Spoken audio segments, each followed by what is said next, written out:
Across the UK, on DAB+, on YouTube, on your mobile, and on your side.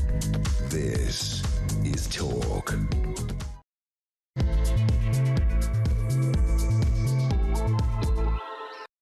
This is The Late Show with Andre Walker, Asher Gould, and our special guest co-host is going to be tonight, Ellie Hodges. She's a political commentator. And the reason we brought in Ellie specially is because of this story that's leading on the news today. And I know many of you are going to be concerned about it. You'll all have your own views, but I'm going to explain what mine are. Asher can explain his, and then Ellie's going to come back and kind of respond to that a little bit, because she is a youth. She is a young person and engaged in politics as well. So, OK, let me read this to you, see what you think.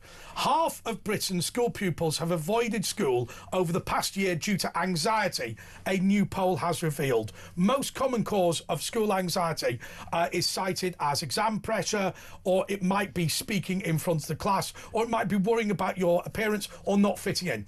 Now, there are a number of things we can talk about with regard to this. We can talk about Australia banning social media for under 16s. Is that the cause? Is it people worrying about is it people worrying about TikTok? Is it people worrying about Instagram? Maybe.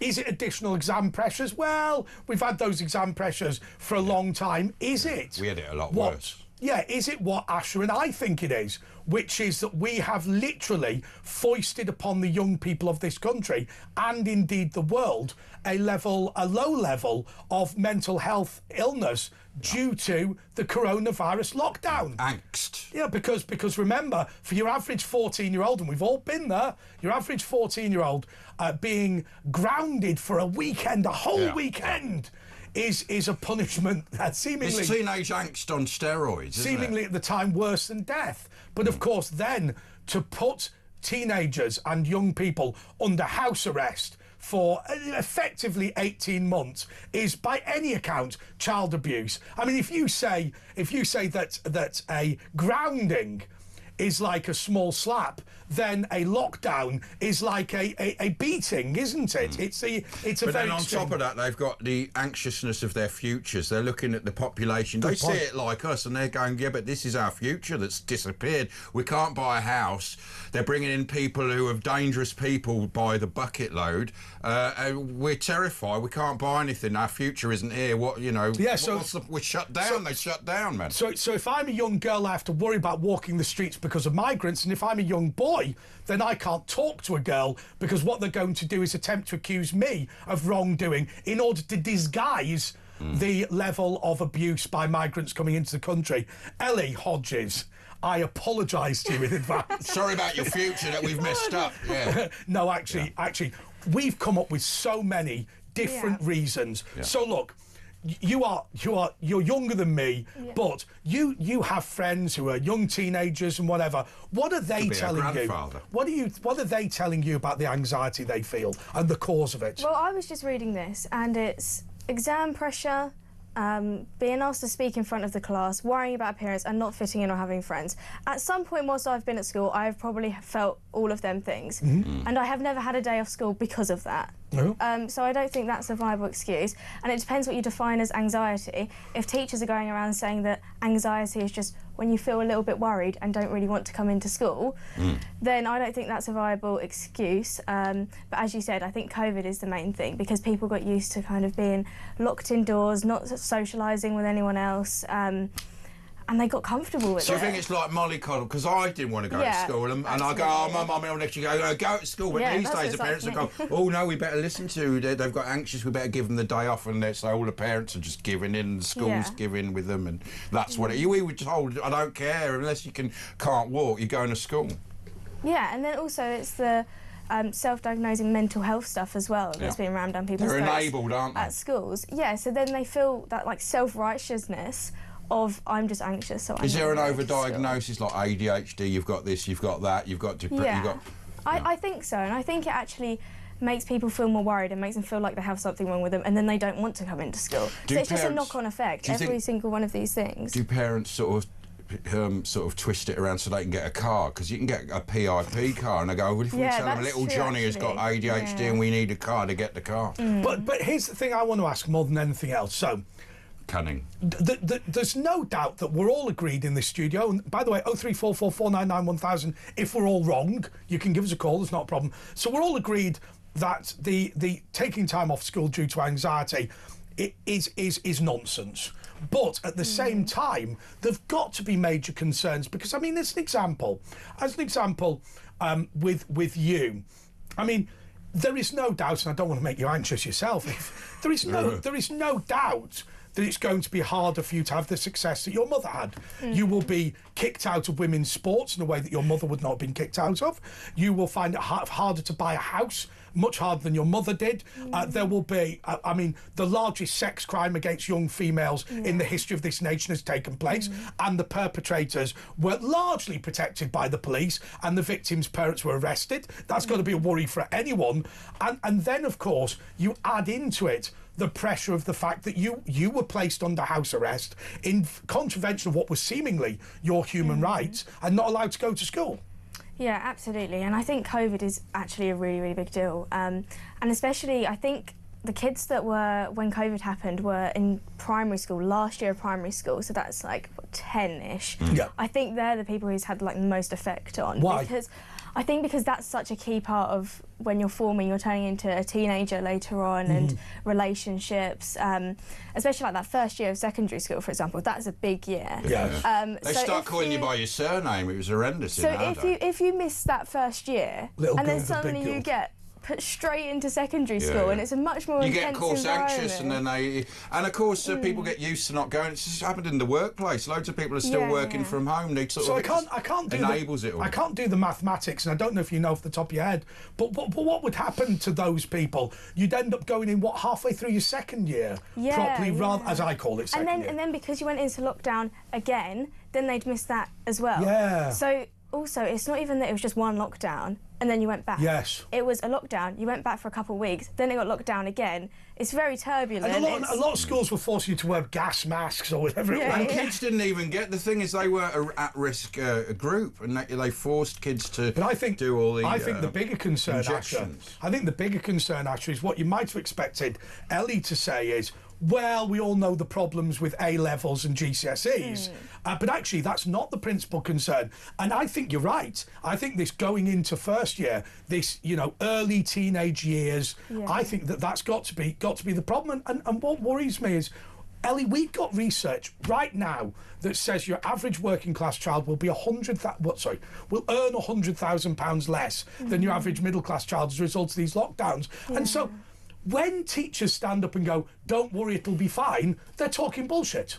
I think that as well. And I think that also with COVID, I always talk about how we should encourage like hard work, success, ambition, and really, really working hard for what you want to achieve. And I think COVID put that to a halt completely. You can get paid for nothing now. Yeah, and with the anxious thing as well, if you have one day off because you're anxious, then you have another day off. And you'll be anxious about going back. And that makes you more anxious. And it makes you more anxious. It's just snowball. It's like a lot of people that are on benefits, I think they would actually be better if they were working. Yeah, but they're on like 80 grand on benefits. But it's interesting. It's interesting the point you make, because actually it's an extension of a point we've discussed previously, which is this.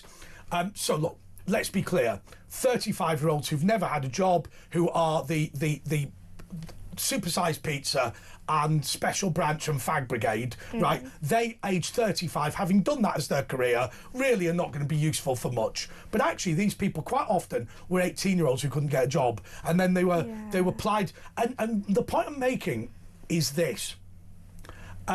There is now a mental health problem in these 35-year-olds that actually is not natural, it's man-made. And it sounds like you're talking about exactly the same thing in schools, that by barring kids from school, by placing them under house arrest, by doing all these things to them, you have created a mental health problem. And now we're expecting, and I know you're less sympathetic than I am, now we're turning around to teenagers going, oh, you lazy, work-shy scrounger. And actually the reality is, it's us that's caused the mental health problem. Yeah, and I think that as well, going back to the benefits thing, but also young people, people always talk about the fact that, oh, they're on benefits, they're this and that. But also, it's wasted potential, because they could have actually had a really successful career if something happened earlier in their life when they were first looking for a job, as you said, and got into a good job where they can climb up the ladder. And that's also leading back to the whole university thing.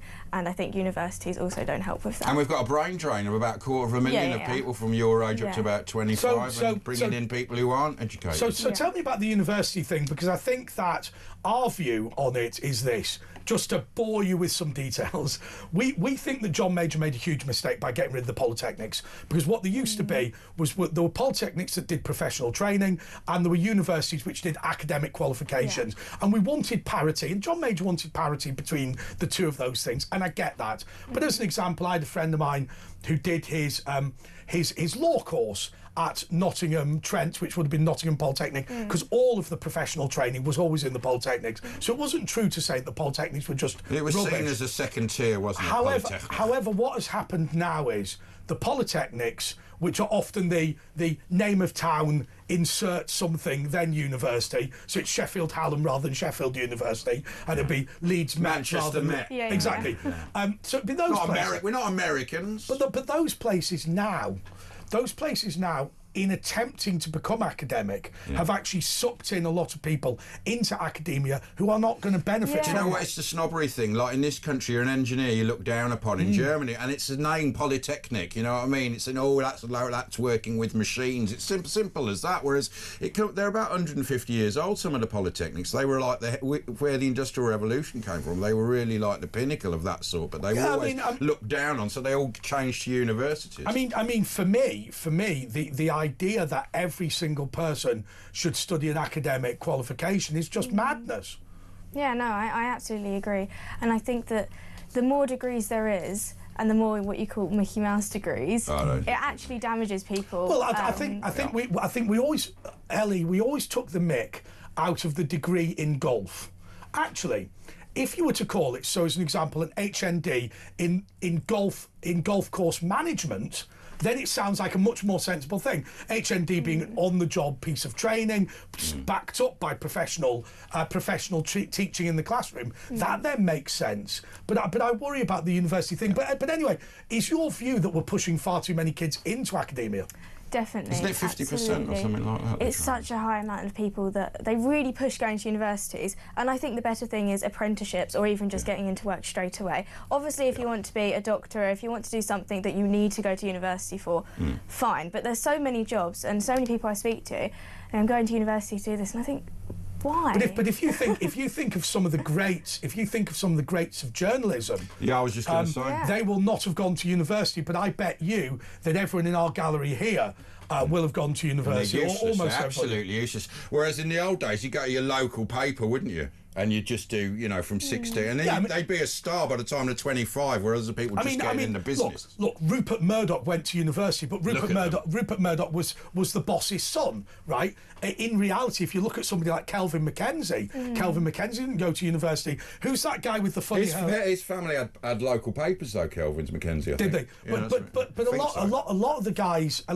that we talked to, I mean, I don't know, a lot of them didn't go to university. A lot of the big. No, you can tell. Get out. No, only joking. Yeah. No, it's true. You've seen a lot of people that have actually climbed ahead because they're already had 3 successful years, and they're already at the top. I mean, of their don't we game. say the fake Sheikh hadn't gone to university? but actually, I do worry, and I suppose the point that I'm making is, I'm now in the profession journalism.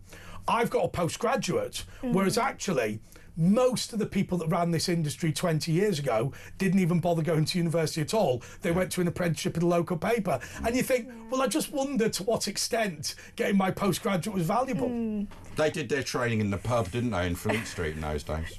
Well, I just think that getting experience is so much better. It depends what you want to do, but especially within journalism and politics, I think. Radio as well, you learn all the technical stuff, whereas people come from university, they don't know what you're talking about, whereas kids who came at sometimes 16, cushioned in as they know well, everything. Yeah, but if you look at our tech op now, who's not going to speak on the microphone, I won't name him either, but he's got a degree from a college of the University of London, all great. But in reality, the reason he's able to do the job he's doing now is because he volunteered for the student radio station. Now you do think to yourself, you know, 30 years ago, that guy could have volunteered for hospital radio and would have learned exactly the same skills. The people from hospital radio really, you know, learnt their stuff. They were really good. My brother started on hospital radio and he played to the geriatric ward My Way by Frank Sinatra as his first ever song. I'll tell you what. Great song, but we've got loads and loads of things to talk about. I want to talk about grooming gangs with you and fear of young women. But what I was thinking is, Asha, now we've done this bit about anxiety, why don't we go to a break and then we can come back with that? I'll handle that then. Yeah. 03444991000. It's me and Andre and Ellie. She's up with us. You give us a ring and tell us about, you know, your kids of Ellie's generation. What's the future for them? Should they get out of the country? A lot of people are saying that. I saw, was it Peter Hitchin? Get out of the country. I blame marijuana. Anyway, it's talk. Andre and Ash and Ellie back in a jiffy.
Across the UK, on DAB+,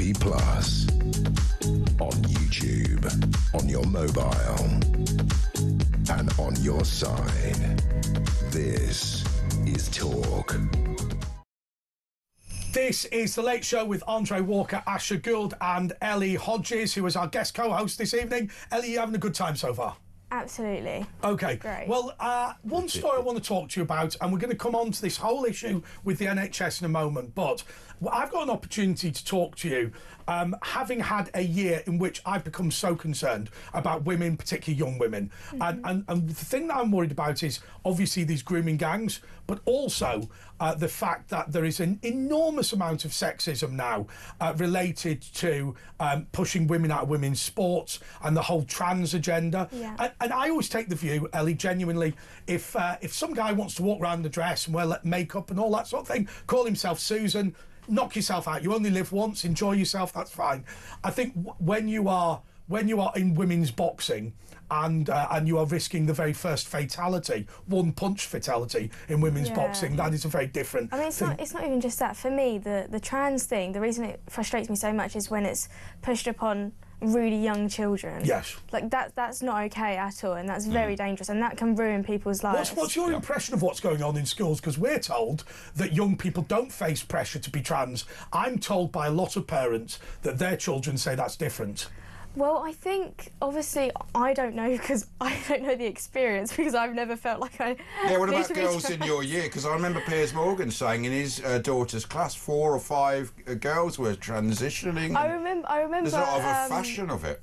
I remember a couple of years ago, I think year 9, year 10. Which is how old, forgive me? Yeah, how's it? Oh, that's... 9 or 10 is 13, 14. Is that like the second 14, year and third year? That's third year, fourth year. Yeah. Right. I think that's the year, for me, when I started to see a lot of people suddenly change their identity. And was it a trend?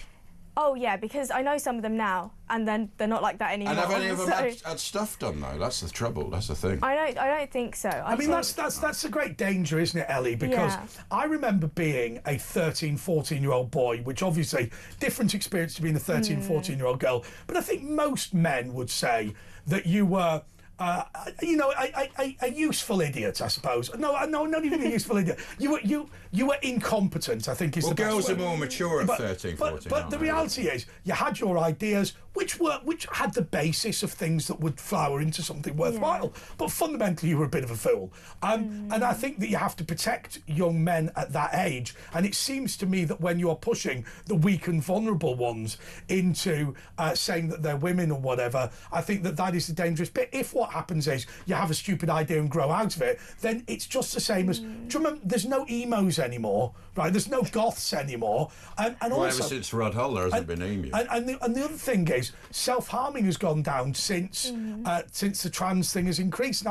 And I genuinely believe that there is a fad mental health problem of every generation. And the difference with the trans thing is that they were going to castrate you as a punishment for believing it. I mean, also, some people go absolutely crazy when you say that being trans is a mental illness, and they act like that's the most vile thing you could say. But by definition, body dysmorphia is actually a mental illness. It used to be treated as that, isn't it? Yeah, exactly. And you know, for me, if I come across a trans person, I will respect them. I will call them by their pronouns. Yeah. But you know, deep down, but it's right. In our day, we had mods and rockers and emus and all that, but you haven't got that in yours. So it's like this is a trend, but a very dangerous one. That's actually really weird that you mentioned that. I haven't seen any emos for so long. That's completely you don't see any. There's no real youth culture anymore, is there? No, it's become this is the latest fad, and it doesn't bother me. You know, if being what I used to call a transvestite, if that is what you want to do, and you enjoy doing that and whatever, that's fine. Doesn't bother me. I think it's when we're going to end up in 20 years' time with people saying, "Hey, I was castrated," But they're all sexually related, you know. Furries, you got they're all sexually related now. The youth sort of cultures. I think there was always that element in it, which is a bit nefarious, isn't it? The crazy thing with schools as well is they don't have a duty to tell the parents if someone says that they want to identify as something else. So this means that your child could be going as another name and acting as another person, another identity, and you don't even know that. But Ellie, let me teach you something, because this is not before you were born, but certainly when you were very, very young. We've talked about on this show loads of times, and I'll tell you something, we have a bit of a laugh late at night, but believe me, there's no other show in this country that's going to tell you this. Let me say this. The Children's Act under Tony Blair made parents foster parents, or I think foster parents is the best thing to describe it. In the day when Asher and I grew up, your parents were the principal decision makers over your life until you got to an age of maturity. Under the Children's Act, the state is the principal decision maker. That's the communist way. Take the children off so they all get equal training. Our parents would have called it foster parents. What your mum and dad were, no fault of theirs, they were effectively foster parents compared to me and Asher. Now, I always say that when I was not given medical treatment as a baby for what my mother believed was a serious condition, she intervened and insisted on the treatment and saved my life. Today, she would have just been sedated and told that she was a child abuser for attempting to get her son treatment, because they would have said, the doctor knows best, that is the law. And that's why we've seen on so many occasions children put to death because the NHS are unwilling to treat them. So the reality is, what a teacher has correctly identified is that they, as an officer of the state, are more legally a parent. The parents are just child carers. That's all they are. They're not actual legal parents. The government was your parent when you grew up. I think social media as well is a big part of the trans thing. I mean, you've seen so many stories where it's a mix between the school saying, okay, yeah, of course, like, we'll work through this and we will let you identify as whatever, and the parents don't find out. And then also it's a constant scrolling, and because the algorithm picks up what you're liking and what you're interested in, it will get more and more and more extreme. So do me a big favour, Ellie, and I know this is, your mates are going to be watching this going, oh God, this guy's so obvious. Do us a favour. There's going to be parents and grandparents out there, particularly grandparents, who don't understand the scrolling algorithm. Let me just ask this question to you. If I go on TikTok now, which is obviously a social media app, most people know that, and I type in trans and watch one video about trans, what happens next? So if you watch one video, you'll probably get another one. Recommended to me. So on TikTok, there's like a For You page thing. So it's not who you follow, it's just what the algorithm picks up as something that you might be interested in. So as soon as you watch one video, another will come up. If you like that, if you share that, if you show any kind of interest in that, comment on it, it will continue. And it's a psyop, because the Chinese don't do that to China. They have educational stuff in China and they can feed us, although apparently TikTok's not Chinese. So once again, let me do this really simply, just once again for parents and grandparents that don't know. So if they won't understand if I type in once again to TikTok or I watch a video on Instagram, which admittedly is slightly shorter, but about say self-harm and suicide, what will happen? So what will happen is I will just be deluged with more videos encouraging me to be trans or suicidal. So is Australia right banning it under 16s?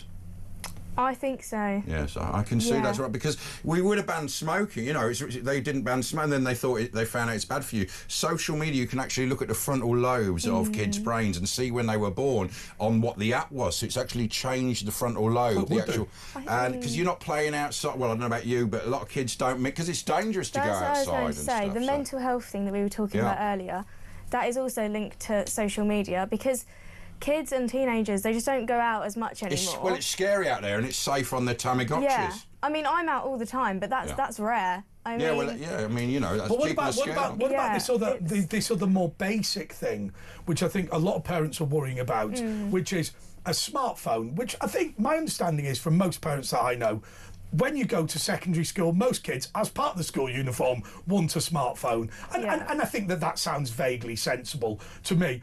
The big problem is that it means that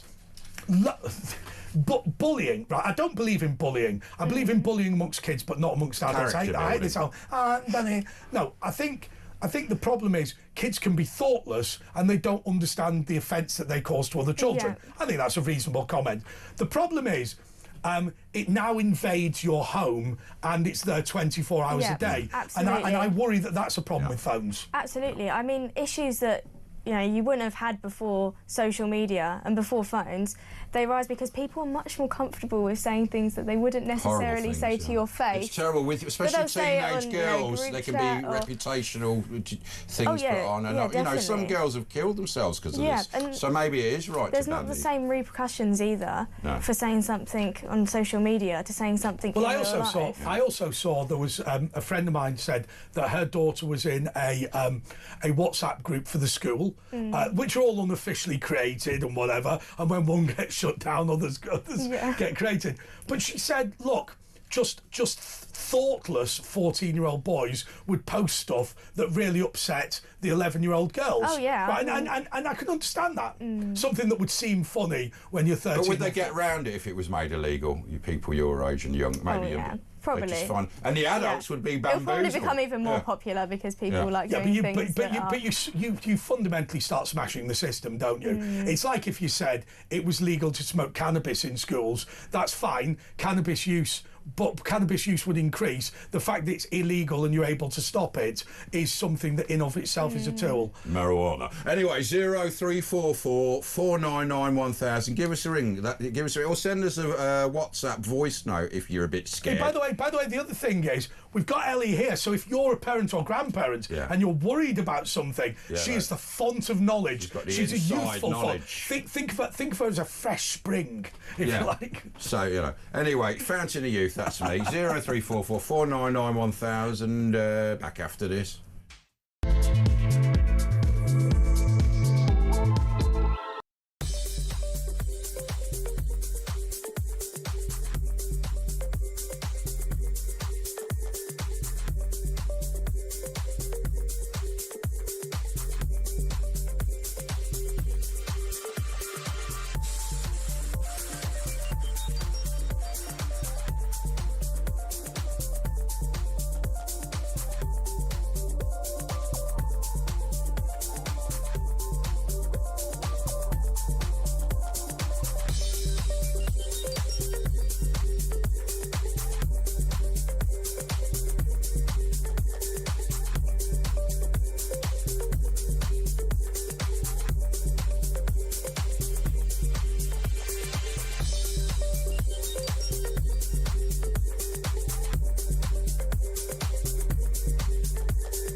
Across the UK, on DAB+, on YouTube, on your mobile, and on your side. This is Talk. This is The Late Show with Andre Walker, Asher Gould, and our guest co-host this evening is professional youth Holly Willoughby impersonator, is Ellie Hodges. Ellie, your friends were saying it's time to bring back the emos. Yes, they was. Well, without Rod Hull, it's not going to be any good. I'll tell you what, I've told this story before, but she does know what I mean. They learnt about it in history. You know about Rod Hull and Emu, don't you? Rod Hull. It's not all wasted school. Rod Hull was not a weirdo, but I remember somebody saying that ITV said... Chuck knew him, he says he's a nice bloke. ITV said, watch out, when you're grabbing people, legally that is your hand. No, it's not. It's emu's beak. It's emu's beak. It's not the emu. When you grab a woman... Chuck got grabbed by the crotch by Rod Hull and didn't even bother with the bird. But they're going, legally, that's your hand. No, it's the emu. It's not. I met Keith Harrison Orville a few times and he had a very nippy beak. I wish I could fly right up to the sky. He could if you... Yeah, through him. OK, so let's talk about the NHS, because we've talked a lot about COVID and whatever.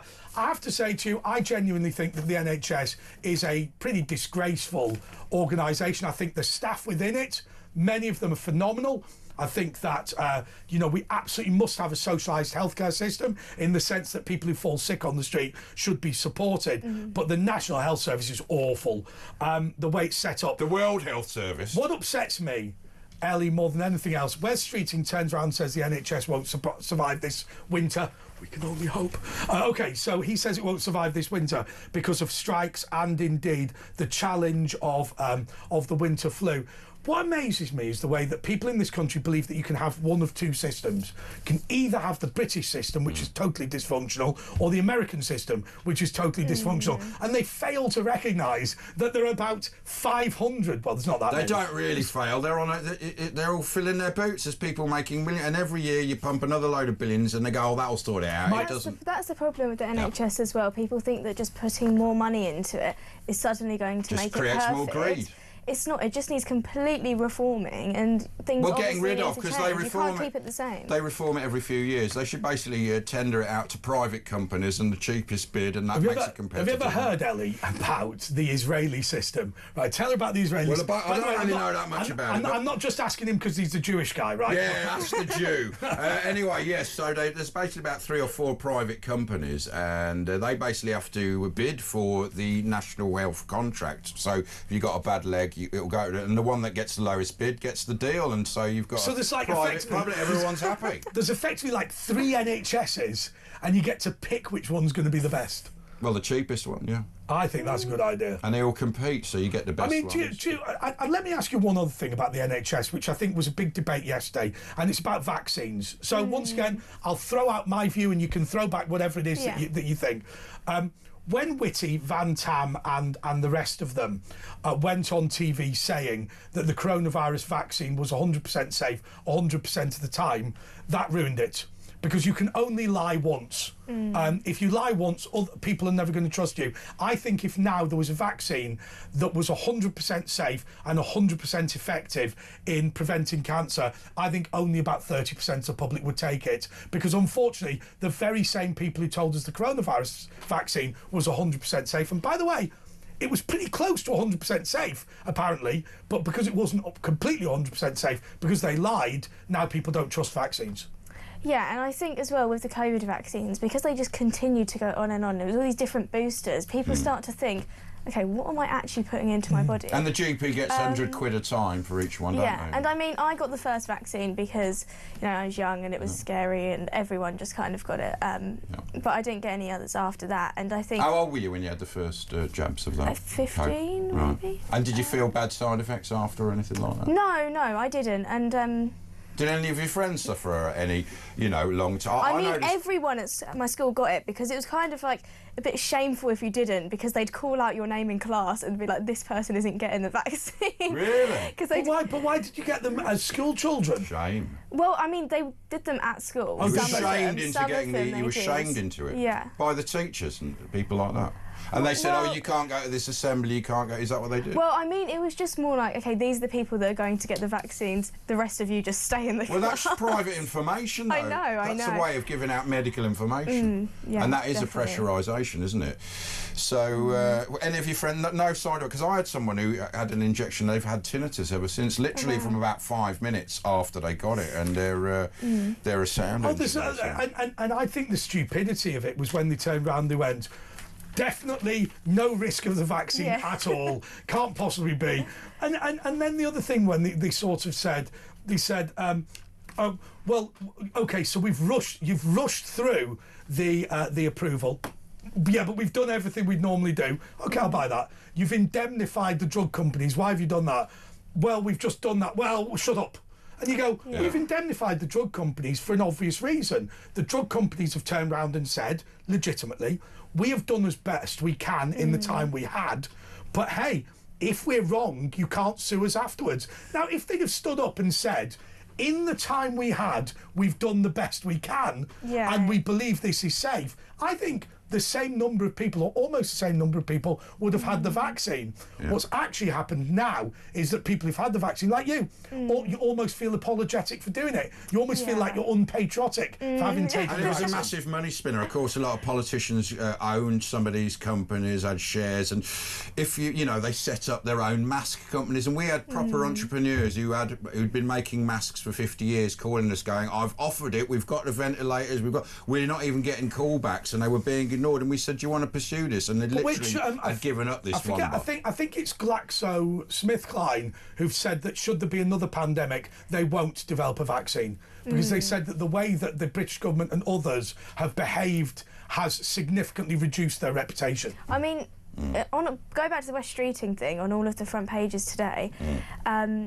It was very like soft launching the kind of COVID measures. Yes. And it's about this, you know, the worst flu we've ever seen. They say that every year. We knew they'd try it again, and it's. But the NHS chief actually said today, it was, I can't remember what it was. Anyone who's got a cold must wear a mask. Yeah. Yeah, I saw that. And even Keir Starmer. I mean, and he's not actually one of medically the, qualified, that man. Yeah, and even Keir Starmer, which, you know, I actually agree with him on a very rare occasion on this, just said it's just about common sense. If you've got a cold, wash your hands and don't, you know, cover your mouth and don't mix with people all the time. But what you're driving at, Ellie, is this. I would suggest, people say I pontificate to the guests. I would suggest what you're driving at is, to describe it like this. There are people within the public health fraternity who believe that mandatory masks, mandatory vaccines and mandatory lockdowns ought to be part of the everyday toolkit of their profession. That is to say, hey, look, Hertfordshire, which is where you're from, Hertfordshire has a particularly severe outbreak of flu. Let's shut the supermarkets and the schools. Let's mandate everyone to wear a mask, and let's give them all a mandatory vaccine. Some places have been talking about lockdowning schools and stuff, so it doesn't spread.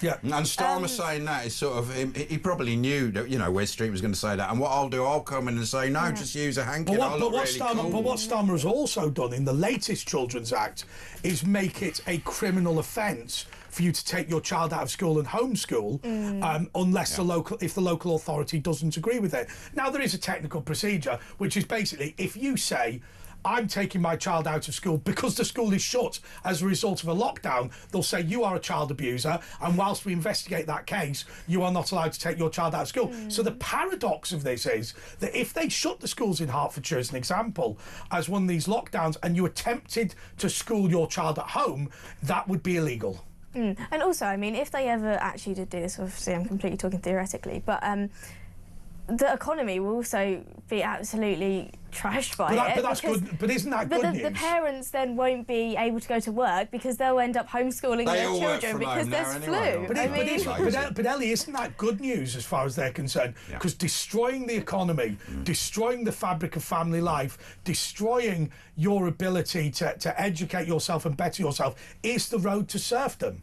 Yeah, they're for the corporates, aren't they? Corporates. It makes it easier to, you know... To dominate, to bring in the sort... Bigger state intervention. Exactly, the sort of socialist communism that they could never advocate now after the fall of the Soviet Union. Could never advocate it, but they could make it happen. They use the supranational institution to go, oh, it's out of our hands, they've got to, you know, decide, and it's no democracy. Anyway, 0344 499 1000, it's me, Andre Ellie Hodges, and, well, come right back, we'll be here in a couple of minutes. And all of you. All of you. So.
Across the UK. On DAB+. On YouTube. On your mobile. And on your side. This is Talk. Okay, this is The Late Show with Andre Walker, Asher Gould, and Ellie Hodges is our guest co-host. But before we go back to Ellie, I think a couple of months ago, in June 2025, we got a disturbing report, I think while we were on air, actually. Yeah, it was Asher, just before we came on air. Yeah, of Lois McClatchy Miller and Billboard Chris being arrested in Brussels. They had gone over legitimately to argue against children being chemically castrated across the European Union. Being given puberty blockers, absolutely the same medication, by the way. And they had been arrested, and it was an extremely worrying time for us, not just as people who know Lois, but also as a family at Talk, that one of our contributors had been arrested. Well, now there is she is demanding an investigation into this arrest. And Lois McClatchy Miller is here. Lois, perhaps you can tell us what's going on. Hi guys, thanks for having me back. And you know Ellie, don't you? I do know Ellie. Good to see you, Ellie. Well, thanks everybody at talkTV for being so supportive. So yeah, Chris and I are asking the Belgian authorities for an investigation and acknowledgement of our free speech rights that were violated and compensation for the arrest, for the unlawful. Have you got the Free Speech Union involved? Do they do foreign abroad stuff? Not the Free Speech Union, but it's actually ADF International is giving us support. And who is ADF International? So it is a faith-based legal organisation which supports people's right to live and speak the truth, which is what Chris and I were doing. We were speaking the truth about one of the most important issues of our day, that is children who are told that they were born in the wrong bodies, a horrific message, and given drugs and scalpels to fix themselves, rather than being affirmed and loved in the bodies that they're in and have to feel confident in their own skin. Lois, let me ask you this question, which I genuinely don't know the answer to. Chris is Canadian, you are British. Obviously, the United Kingdom's no longer in the European Union. Does that affect things? I mean, I imagine that your right to free speech as a tourist in the UK would be less than if you're a resident or citizen of the UK. How does that work? Well, Brussels, Belgium still falls under the European Convention of Human Rights, which does protect free speech. And so we still carry that right wherever we go. Brussels Belgium is not exempt from human rights. So they've broken the laws, basically. Essentially, because we had a right to free speech. If you remember, we were surrounded by a mob that got fairly aggressive. I was harassed by two men. I called the police on them, and when the police arrived, they arrived with 4 policemen, 14 officers. They took a look at this scene. And what they should have done is protect our rights by keeping those who were wishing violence against us away and allowing us to continue our work, speaking to people on the street, recording interviews for social media. That would have been the correct response. But unfortunately, the police decided instead to arrest the 2 peaceful. And it was particularly egregious what they did to you at the police station, wasn't it? As I remember hearing. Well, there was various things that we believe the police did wrong. They didn't read us our rights. They failed to tell us accurately before we were brought to the police station what we were being arrested for. They searched us very intrusively. And, for what reason? I mean, the Belgian. Can I tell you something? It was a speech thing. Why are they giving you a full search? I used to live in Brussels. Belgian police are liars. Is the punishment the process? Do you think they were just punishing you with the process? No, sorry. The gallery are angry. You try and commit an offence in Belgium. The Belgian police are liars. Oh, come on. Let's live in the real world. Balance. You know what? It's crazy. Like, only this all the Belgian police will do is just arrest anyone who's not Belgian. Yeah, well, I don't know about that. They actually, you know what? This evening in London, I just have got in the door and I've witnessed phones being snatched by people on bikes, and I called the police and they gave us a reference number, and I know that nothing will ever happen about those kinds of crimes, and yet speaking a true message about puberty blockers and the harms and dangers that they cause to children. Irreversible. I mean, one would have thought that standing up and saying, please don't castrate the mentally ill, might be a message that would be universally supported. Castrate, although actually sometimes I mean, I would have thought that would have been fairly obvious. We're going, oh my God, we must arrest Lois for saying something so shocking and despicable. Has anyone else protested in Brussels about it? Have you heard of anyone else having this problem ever since, or have they backed down on that sort of thing? I don't know. I haven't. I know that this conversation isn't particularly platformed in Brussels. I don't think many people are speaking about it, speaking the truth about puberty blockers. And we weren't even protesting. We were actually just holding conversations, interviews, kind of man on the street style for social media. So it really. Have you spoke to our Foreign Office about this disgrace, about how they're treating British citizens, because it's your freedom of speech, of expression? You know what, I haven't. It's quite a good idea. Maybe I will. But I do know that at the time, the US State Department did give a comment to say that they were monitoring the case, they were aware of it, and they wanted to make sure that everybody's right to freedom of speech was protected. So it was good to know that we had some allies abroad. But what about Elon Musk? Could you get Elon Musk involved in this sort of thing? Well, he's very welcome to. We'll speak to his dad, Errol, but he's a bit like... How many cases does ADF deal with now? And can you give us a sense of the profile of the cases? Because we're very familiar with the Free Speech Union, but obviously we know that ADF's doing important work as well. Absolutely, yeah. I mean, we're working across the globe to defend everybody's right to live and speak the truth. So there's countries where that looks like, Nigeria and Pakistan, where that's defending Christians on death row because they shared a Bible verse via WhatsApp or similar. And then you come over to Europe. Is that sorry, just to be clear, is that common? Yeah, of course, because of the blasphemy laws that are in place. If you are to so hang on a second, Lois. Let me get this right. Britain is a disgustingly racist country where we allow religious tolerance, but Pakistan, which is the wonderful place, which is full of tolerance and freedom. If I shared a verse from the Bible, I would get the death penalty there. Surely not, Lois. Surely not. There's certainly been cases of people languishing in prison for many years, accused of having blasphemed against some religion. But you know what, Andre, is interesting is we see these cases, and it's easy for us to look over and say, gosh, that's horrible, terrible countries. And then you look over at Europe, and we also have people going into courts, okay, not on death row, of course, we're not as extreme, but people going and being criminally charged for sharing Bible verses. In Finland, last month we had a politician and grandmother at the Supreme Court on charges of hate speech, which are filed under war crimes and crimes against humanity in the Finnish criminal court. And that was because she had tweeted a Bible verse tweet. And when Starmer was a lawyer, he used to work pro bono for people with the death penalty abroad, didn't he? So, once they get into power, they soon change their tune. I didn't know that, but yeah, you might know that better than me.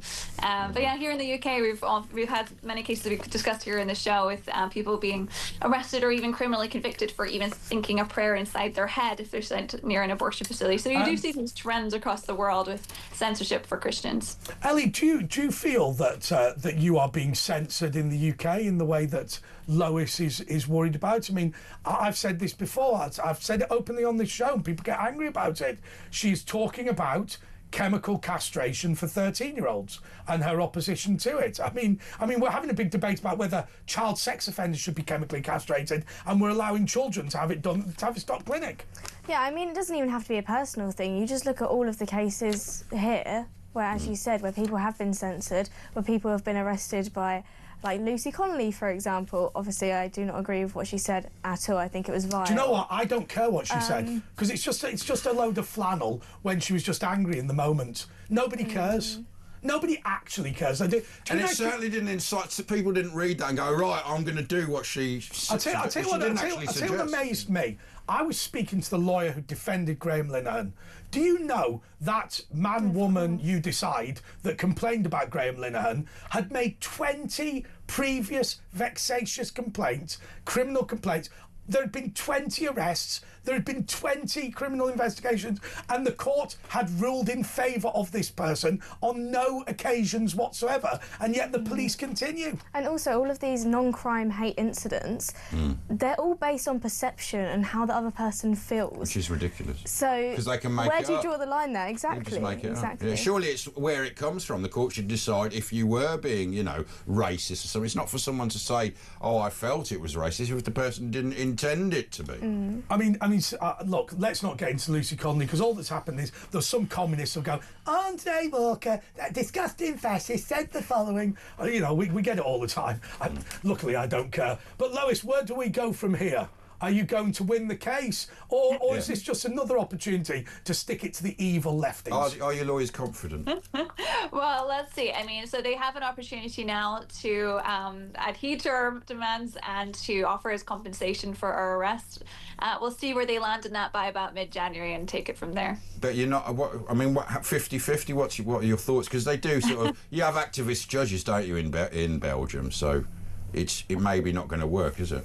Who knows? Well, it's hard to know. I mean, depends on the day, doesn't it? Who you get. Depends on the day. Depends who you get. And also, you know, you never know. These cases can find themselves working their way all the way up to, you know, European Court of Human Rights one day. You never know. So let's see what path it takes. Okay, Lewis McClatchy-Miller, thank you so much. Thanks, and Lois. also, I just want to say, you know, on that night, our prayers were with you, simply Thanks so because we much. were very worried, hearing that one of our gang was in a Belgian police station.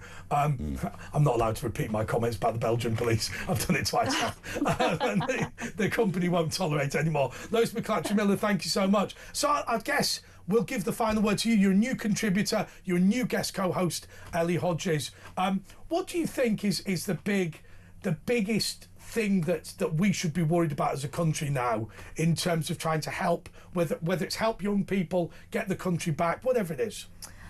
I think the loss of having a sense of pride in this country is horrible, and I think that a lot of people have been brought up now, whether that's because of school, social media, all of these different factors that we've talked about, to not be proud of their country. To be ashamed, in fact. To be ashamed. Yeah. So I think, I said this last time I was on here as well, there should be an assembly or something in every single school across the country on why you should be proud to be British. Yeah, but what would happen is we'd start talking about Nelson Mandela, wouldn't we? I mean, I'm not being funny. Why you should be proud to be British? Diversity, curry, Nelson Mandela. Should we sing the national anthem every day like they Should do we in sing it America? now? Land of... Well, I want to sing Land of Hope and Glory. That's my national anthem. Yeah, God Save the King. Do you know, yeah. can I ask you a question? Of What is the course. one country in the world that doesn't have a national anthem? Ooh, Vatican. United Kingdom. What? It's a de facto. God Save it's a the de King. facto national anthem. Because we came up with the idea of having a national anthem first, we never put it in law. Whereas every other country, Typical other country, Britain. we're going to say We that. always mess up the God technicality. save our gracious King, long live our noble. I think Another that- 20 seconds, please. Lord Sorry. save the Another King, Da, da da da, da da, send him victorious, Lord, Another 6 seconds. happy and glorious. We'll be back in a couple of minutes and we'll have George Gilbert.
Across the UK. On DAB+. On YouTube. On your mobile. And on your side. This is Talk.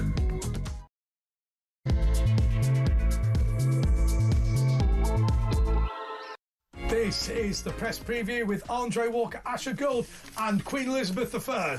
Oh, yeah, I heard that. George Gilbert, as we prefer to know her. Pipe down, pitch squeak. Star of Big Brother, he got thrown out because he's a top man. Well, it's not a disgrace. He's got a podcast, he's got a YouTube, he's got an ology. Yeah, I suppose I do. He's got my haircut, but in ginger.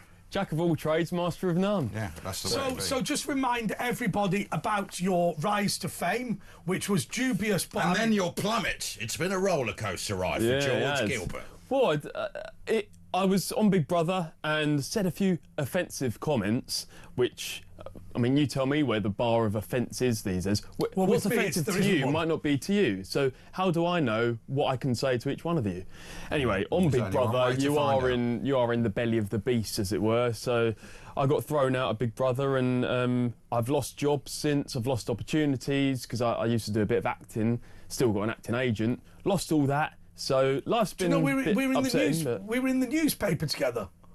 Were we? I'm not joking. Right. We were in the newspaper. In fact, Asher, you can talk about the front pages of the paper while I find us and George Gilbert talking about... What, about me being sacked? I mean, what I could do is I could just keep talking for a little while. Jamie Oliver out in the Times, how to make my stress-free Christmas lunch. Now, he's someone who should wear a mask when he's cooking, because he does slobber a lot, doesn't he, because his lips lock. Here's a bit of trivia. I live in the same village as Jamie Oliver. But doesn't he live in about 4 villages? Yeah, he's got a few. What was it? Has he got a pub or something? He grew up in a pub. He grew up in a pub. His parents did in Essex, where I'm from, but now he's moved to the most painted village in the United Kingdom, where I was parish councillor, I'll have you know. So, yeah, Jamie Oliver, he's a local boy. Well, look, we're going to talk about our favourite James Whale, because it's that moment again. We're going to go look in the annals of time, and we've done a few music videos, not just, wrap it up for Christmas and the whale rap. I'll tell you what we should say. We've changed the system, right? We used to do the James Whale Memorial at 11 o'clock on a Friday, but we now do it at 11:05 to give us time to introduce the guest. Yeah. So let's just remind people of that change before. Sorry, I should continue. So, yeah, this is one of our hit singles, one of James Whale's hit singles, and this is going back to 2019, everybody, and I wish it could be Brexit every day. When the country voted go and the Remainers shouted no, it put a great big smile on half the country's face. Boris Johnson says we'll leave, and half the country now believe that we'll get a hard border and chlorinated chickens are okay. Well, I wish it could be Brexit every day. When Brexiteers are singing and Remainers want to stay. Hey, I wish it could be Brexit every day.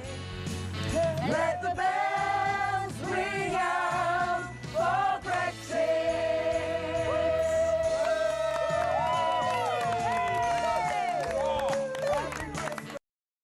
That was, it's terrible, wasn't it? It was Lee John. I just have to say to you, Ross Lee is one of my favourite comedians. I absolutely loved him on Keith Lemon. He's fantastic. And he's been on a few other things as well.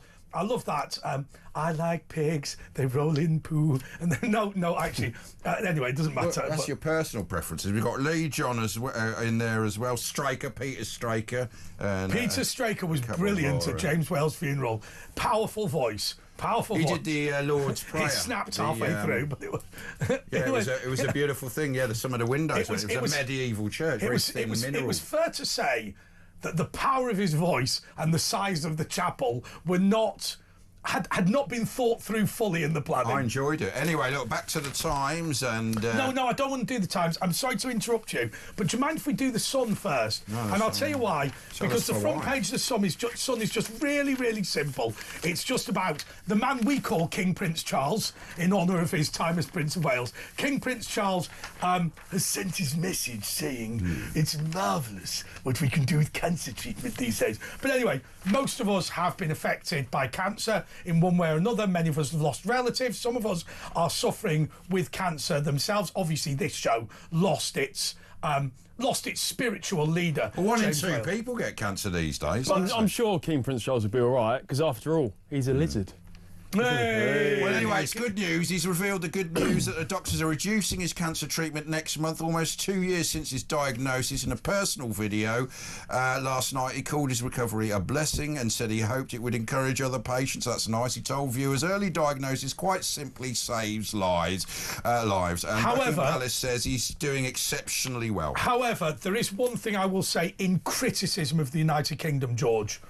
The reason why King Prince Charles received an early diagnosis is because he is having a quality of treatment on the NHS, which unfortunately many of us are not getting. Is he going on the NHS or is he going private? They're private. Well, no, Surely he's going private. Well, I mean, he gets it. Okay, he gets a level of medical treatment that we don't get in this country. They go as a around general his house. rule. Okay, but he does have his own income, and he made a killing as Prince of Wales, so I'm sure he's still got a few bob Well, it's saved his up. own income, but, you know, they get special tax breaks from medieval times on I'm assuming corporations. Fair No, enough, hang but on. the amount of money they put into the economy through things like tourism... You're a royalist? Where Elizabeth I. Hang on. I'm sure. lady. I'm sure. I'm a lady. I'm sure that Charles is being treated on the NHS simply because to have very sophisticated cancer treatment private in this country would be quite difficult. Yeah. Yeah, Well, that's true.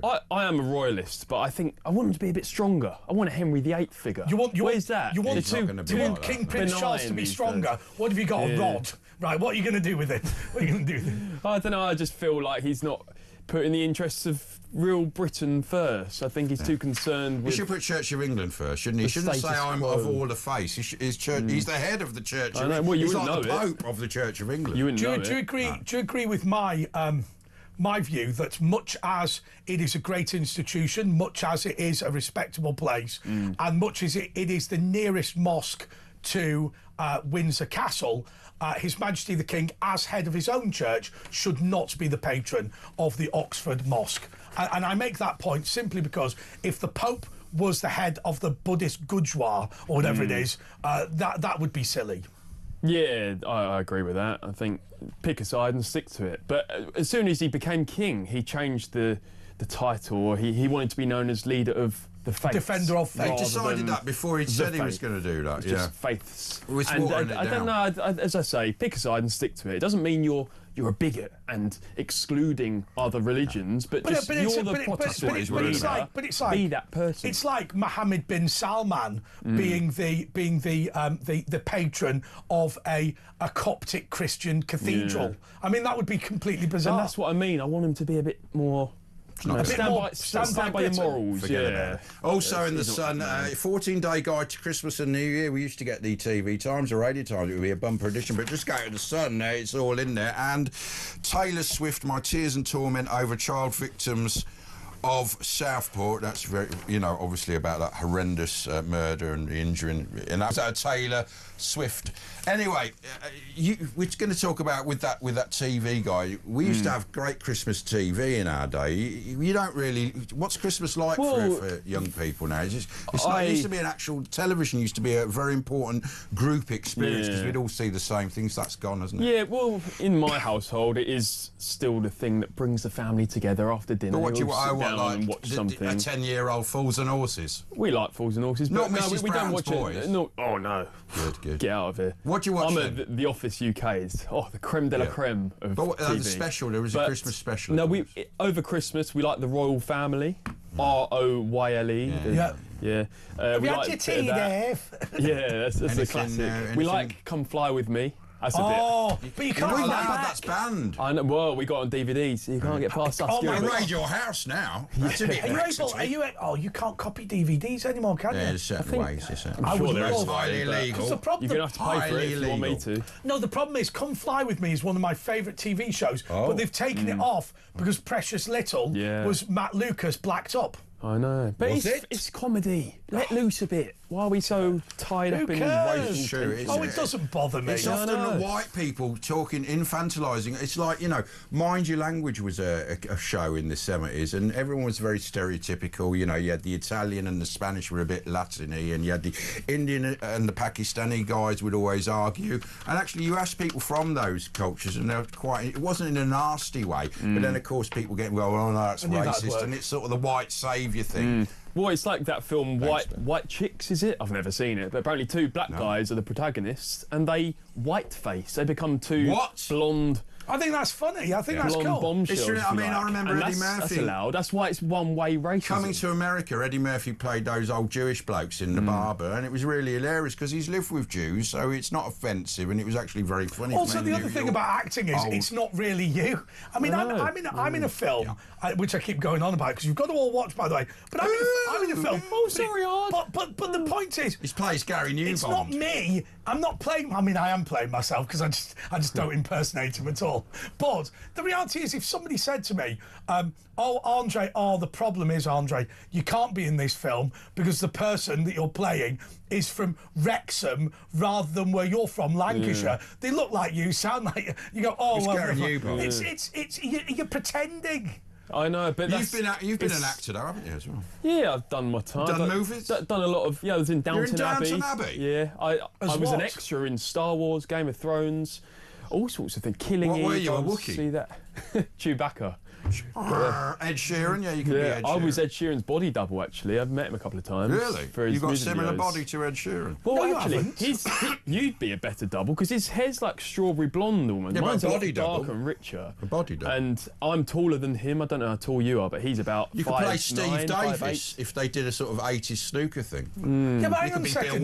Don't set him off as Mick Hucknall all I over could be again. Kirk Stevens. Yeah, but inevitably, because you're... It's like the teacher at school who was bald got called Kojak, right? Didn't look anything like Telly Savalas, right? Love you, baby. But you don't look anything like... He's no idea who Telly Savalas is. I know. Well, actually, I auditioned to be Prince Harry in the final series of The Crown. I'll buy that. So any ginger...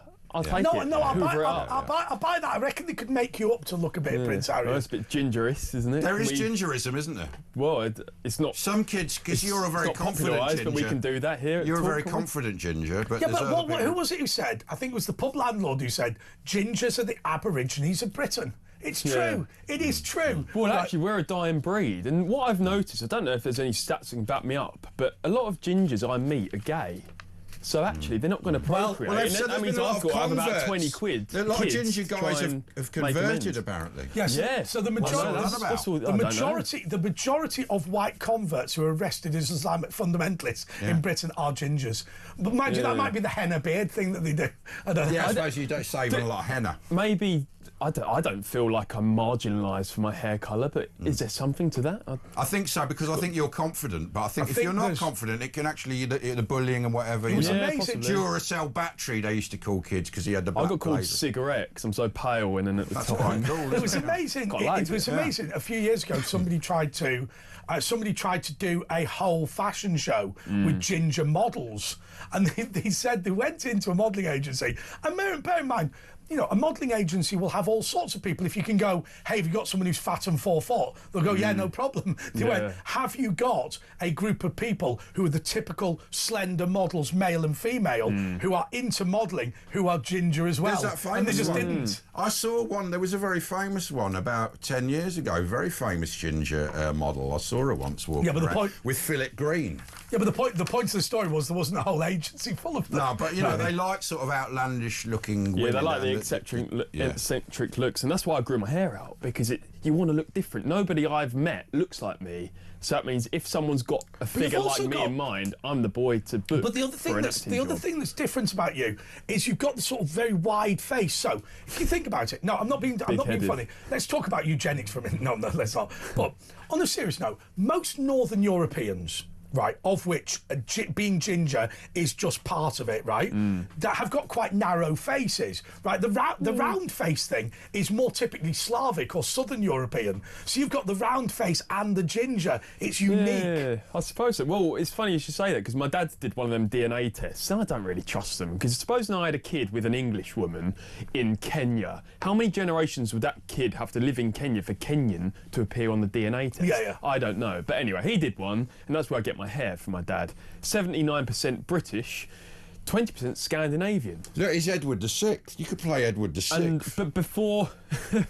that's a bit of an You insult. look like a sort of aristocratic royal from the 1600s. I'll take that. Been called worse in my time. But before the Ice Age, British Isles and Scandinavia were connected by a region called Doggerland. Doggerland, yeah. Then the sea levels rose and we became an island. But actually, we share a lot of genetics with the Scandies because we're cut from the same cloth. Yeah, my brother's blonde. Well, the so Danes came here, didn't they? And the Vikings. With Anglo-Saxons. So if you think about it, in the days of Doggerland, Denmark was just basically a big hill.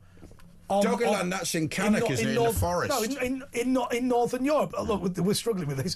But Doggerland, effectively, the Scandinavian areas were just mountains within a whole territory, and that was just a valley. And I think it's this Doggerland region where we've got a lot of this North Sea oil, because all the mammoths and all that bones would have... And that's exactly so right. we need to cash in, I say. Exactly. We just buy it off the same sort of basin of oil, off the Norwegians now. We buy it the same from the same place. I'll tell you, talking of areas that flooded, right? Yeah. This is a great story.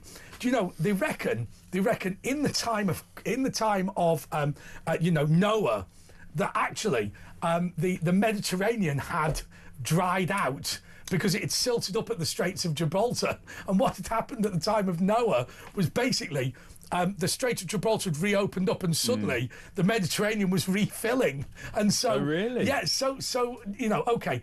How many stories in the Old Testament are strictly true or not? But Noah sat there going, we've got a major problem here.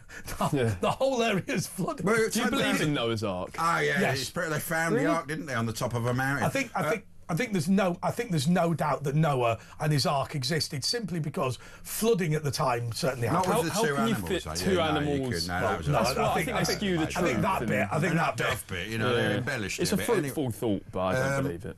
We're going to go through more papers, and after this we're going to talk about the Daily Telegraph. Stores need to do more to tackle scourge of shoplifters, say Met Police. Say the police! I mean, that's their job anyway. 034 499 1000. If you want to have a chat to George or anything else, we're going through the papers, and it's Talk with Andre. Police say, hey, John Lewis, do more about policing. No, how about you do it, police? We'll be right back.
Across the UK, on DAB+, on YouTube, on your mobile, and on your side. This is Talk. Yes, this is Talk with Andre Walker, Asher Gould and George Gilbert. And I'll tell you what I'm going to do. People keep complaining about the pontificating, so I'm going to have my swizzles. I'm going to have my Friday swizzles while we're doing the paper review. Got George Gilby with us. George Gilbert, the naughty boy of... Oh, did you? Done my bit. Oh, fine. George Gilbert, yeah, I call him Gilby because I know him a bit better. The FT weekend, and the main thing about that is it's £5.10. This is about 50 pence worth then. EU freezes 210 billion of Russian assets. So we've seen how they're ratcheting us into war. No two nuclear powers have ever been to war. Why are we being taken into war, man? This is getting serious, and we don't really want war for all this. Well, do you know what I mean? You're going to be called up for a start, and with your red hair, it'll be easy for the drones to pick out. What will you do if they do conscription? I wouldn't want to fight for this country. Well, you've got no choice when they come for you. You'll get white feathers in the place. No, I'll just Will you not fight for the country? I'll just say I'm depressed. But would you not? I mean, I can't blame you if you fight for the country because what am I fighting for? The government is our enemy now, aren't they? Hang on. So you've been on Big Brother. Yeah. You're a celebrity in this country. People look up to you. Explain to me. No, seriously. Yeah, because celebrities amongst young people are always recruited to the military. Why would it be that you would, first of all, not volunteer, not want to be conscripted, not encourage others if there was a war? Because I don't see a bright future for this country. I don't know what I'm fighting for. Here's a thought experiment for you. When was the last time you imagined what life in the UK would be like in the 22nd century? No one talks about the future anymore. We're so tied up in the misery of everyday modern life. Well, I dare you to dream of what this country can be like if only we put our foot down and said, listen here, Brits, you will assimilate to our culture how we live life in this country, whether you like it or not. If you don't like it, then leave. And that will reinstill this sense of national identity. How does that help? And that's what we need. What if it's from people within, though? But hang on. What happens if there is a war with China or Russia? Why say it's not worth fighting for Britain? Because it doesn't feel like Britain anymore. Yeah. Back in the 30s and 40s, we were one nation, one people united under one flag, under one dream. Homogenous. Now, we're not. And people that came here wanted to be British because they came in small numbers. Now that people come, they go, yeah, we want our culture. And that is the sort of definition of invasion. People coming in and saying, no, we want our culture, we want it the way we want it. Yeah. Well, So isn't the enemy already within, and so why would you join the army and fight someone actually less dangerous to and this actually, country? the Russians have a grip on what it means to be Russian. And Putin puts his people first, whether we agree or not. And for that, hats off to him. And also, Sun Tzu said, never disturb your enemy when they're making a mistake. Russia and China are looking at what we're going through in this country. They're saying men and women and this and that. Let them destroy themselves, and then we'll move in for the takings. But what if we did get invaded? What would you do? Well, I'd obviously like to see this country prevail, but I begin to think, has everything over the last 80 years been a mistake? Because it doesn't. We don't look like a country who won a world war. Japan does. It's great over there. Yes, because they're nationalists, and nationalism is seen as an evil word now. So actually, if we did go to war, maybe that great reset would spark some kind of revolution, and we need that because right now we're failing. So maybe we do need to shake up. And the economy. Some people say the economy needs to fail because they're never going to, do anything until it's got to get worse before it gets better. Yeah, break the system. But many people would say that the Brexit deal we signed was a treaty of a defeated nation. And that is to say that the establishment in Britain felt like they'd been defeated, so they signed the armistice with the European Union, not with the people of Britain. Well, the thing is, I don't know if the Overton window has shifted so I can now say this, or if it's still... We'll find out, won't we? Yeah, well, I don't believe in multiculturalism. I don't think it works. Well, no, that's and fine. I don't want to see it. Multiracialism may work, if they come in small... That's not... Well, it's not an ethnic question, it's a cultural question. Braverman said that, and she was the first person that could say that because she was obviously from an ethnic minority. So that was when it shifted. But we need ballsy people with the gumption to say these things. Well, we need people who aren't white, basically like her, to say it, because otherwise, if you say it or someone white says it... But we need to stop caring, Ash. Why do we care? Well, if I'm called racist, as I was in Big Brother, yeah, but they arrest you now. People are self-censoring. I know, but do you know what? I feel like if I can't even keep a cleaning job that I got sacked from, I don't care anymore. I've got nothing to lose. Let's live in the real world. If there is not a patriotic prime minister at the next election, we're all going to be arrested and go to prison. It's all of us. Don't think those people watching this who are patriotic, who think they're going to be spared. Don't delude yourself. Well, we need to separate ourselves from the guilt of being called racist and all these different labels. We need to just think, sod off, pardon my French, I don't care. This is Britain and this is how it's going to be. And I tell you what, my generation, we're not having it. We're taking no prisoners. Do you know what we should do? So it's going to happen sooner or later. Go into the police station and say, shoot me like a soldier, do not hang me like a dog.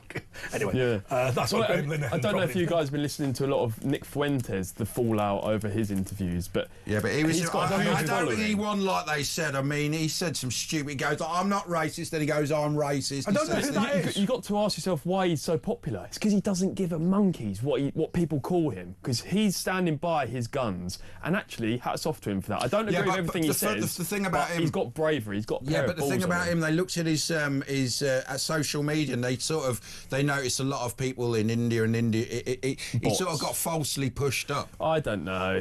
They've done the investigation. Okay, well, I'll tell you what we'll do. We can talk about him next time. I'll tell you why, because I genuinely have no idea who that bloke is. Exactly. And you don't want to know.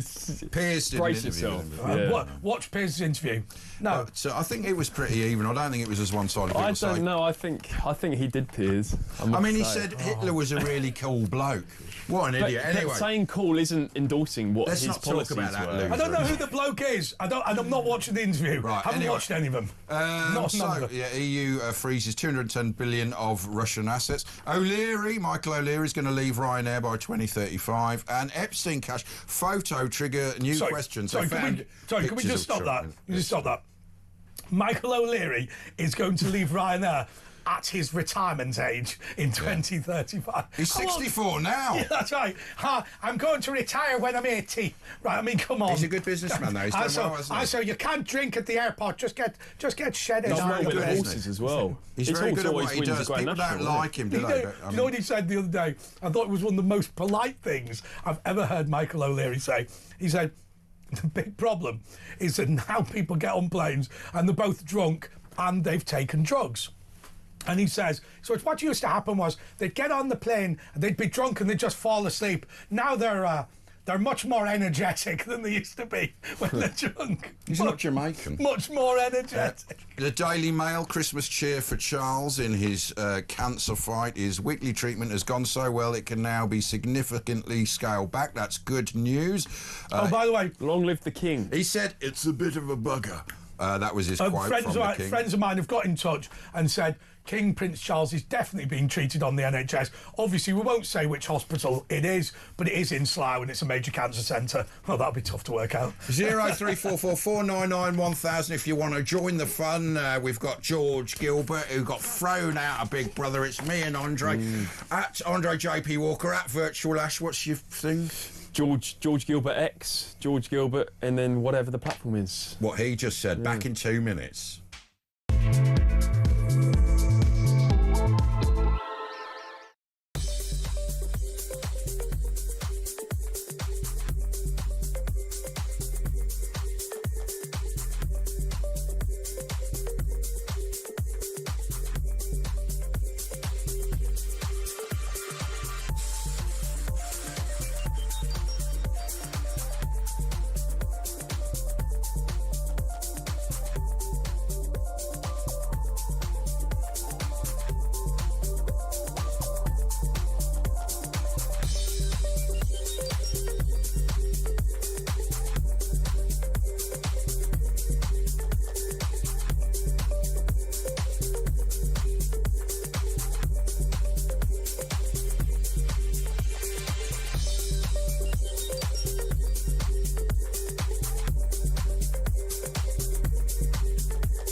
Across the UK, on on DAB+, on YouTube, on your mobile, and on your side.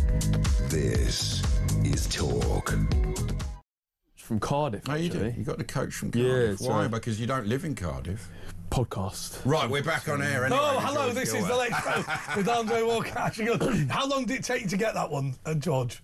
What, from Cardiff? I come from Cardiff today. What were you doing in Cardiff? Well, I was a guest on a podcast, so it's been a long day. What's it called? I think I know that one, the Welsh... Yeah, it's called Central Club Podcast with Cullen Mays, Welsh guy. He's an ex-heroin addict. He's quite a mate. Got some stories to tell. He shoplifted over £10 million worth of goods, but he's reformed and he's making amends now. And he's paid the back 10 million? Yeah. Let's move on. But look, what about jobs in the future? Are you still getting problems getting jobs? No, I'm working now, but I keep it under lock and key. And acting jobs is more difficult. Yeah, like Lawrence Fox found out. What sort of... so, look, we don't want to get you fired again. What was your approach to getting a job now? Because obviously you were fired as a cleaner in a school. Bloody good cleaner as well. I was. What was your approach to getting a job now you've been cancelled? Well, you just got to go for things and hope nobody... I always go wearing a hat, dressing up, because that's how I'm noticed my hair. That's how... What do you do, tie it up in a man bun?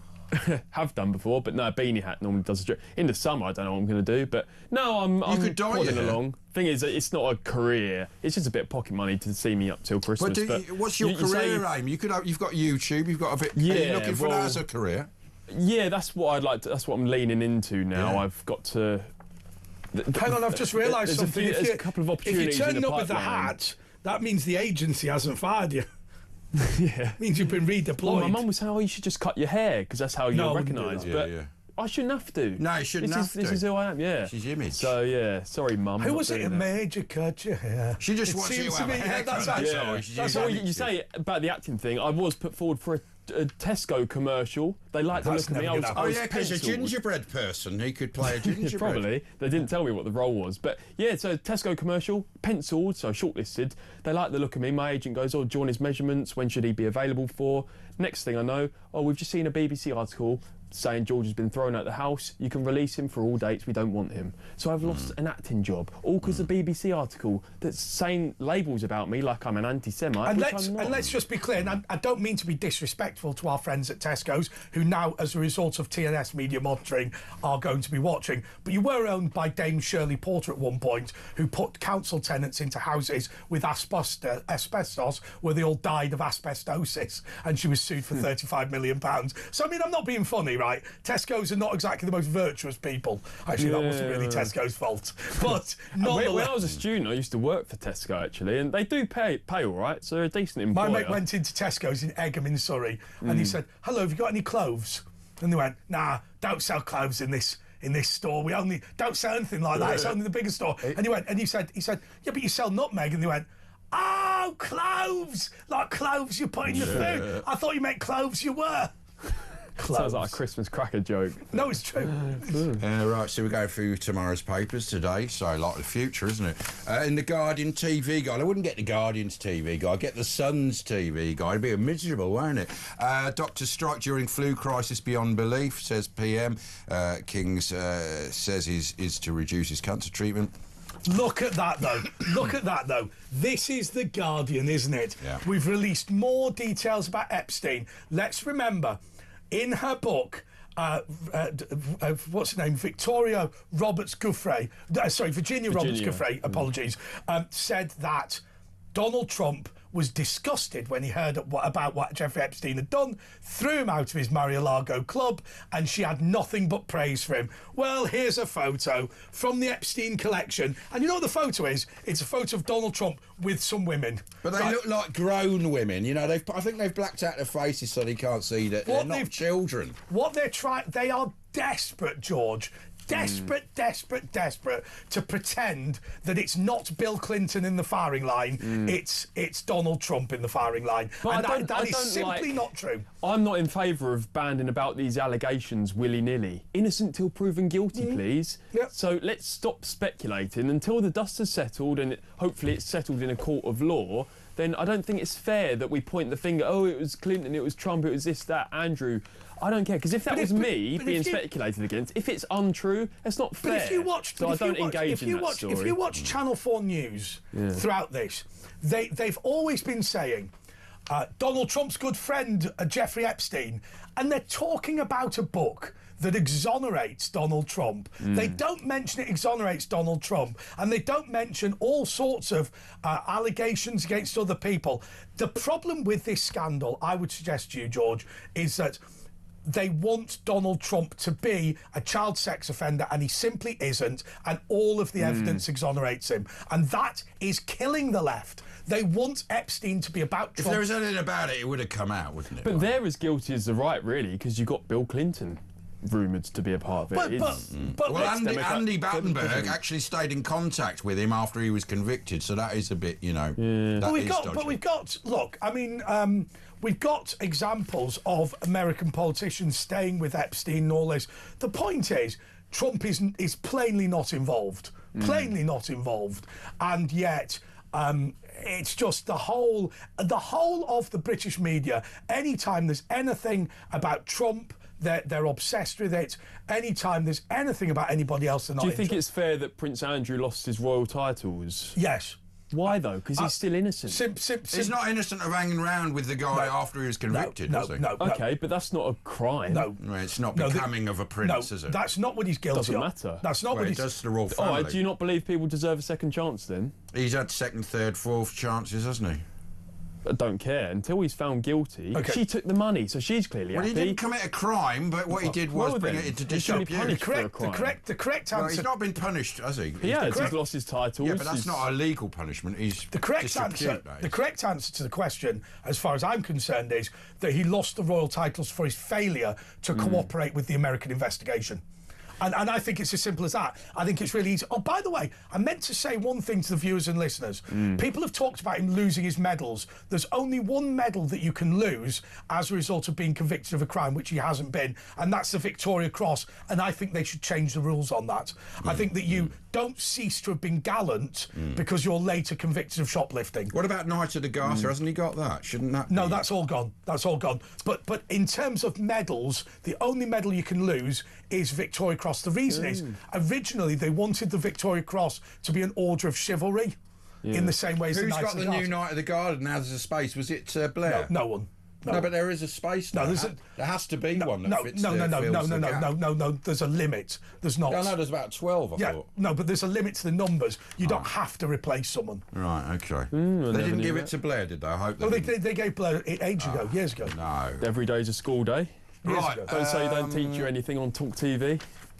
Who are Daily Star? Thought of the day, super stinging great. Don't know what that means. Chaz cancer, good news. I mean, it's a bit vulgar and disrespectful, Chaz.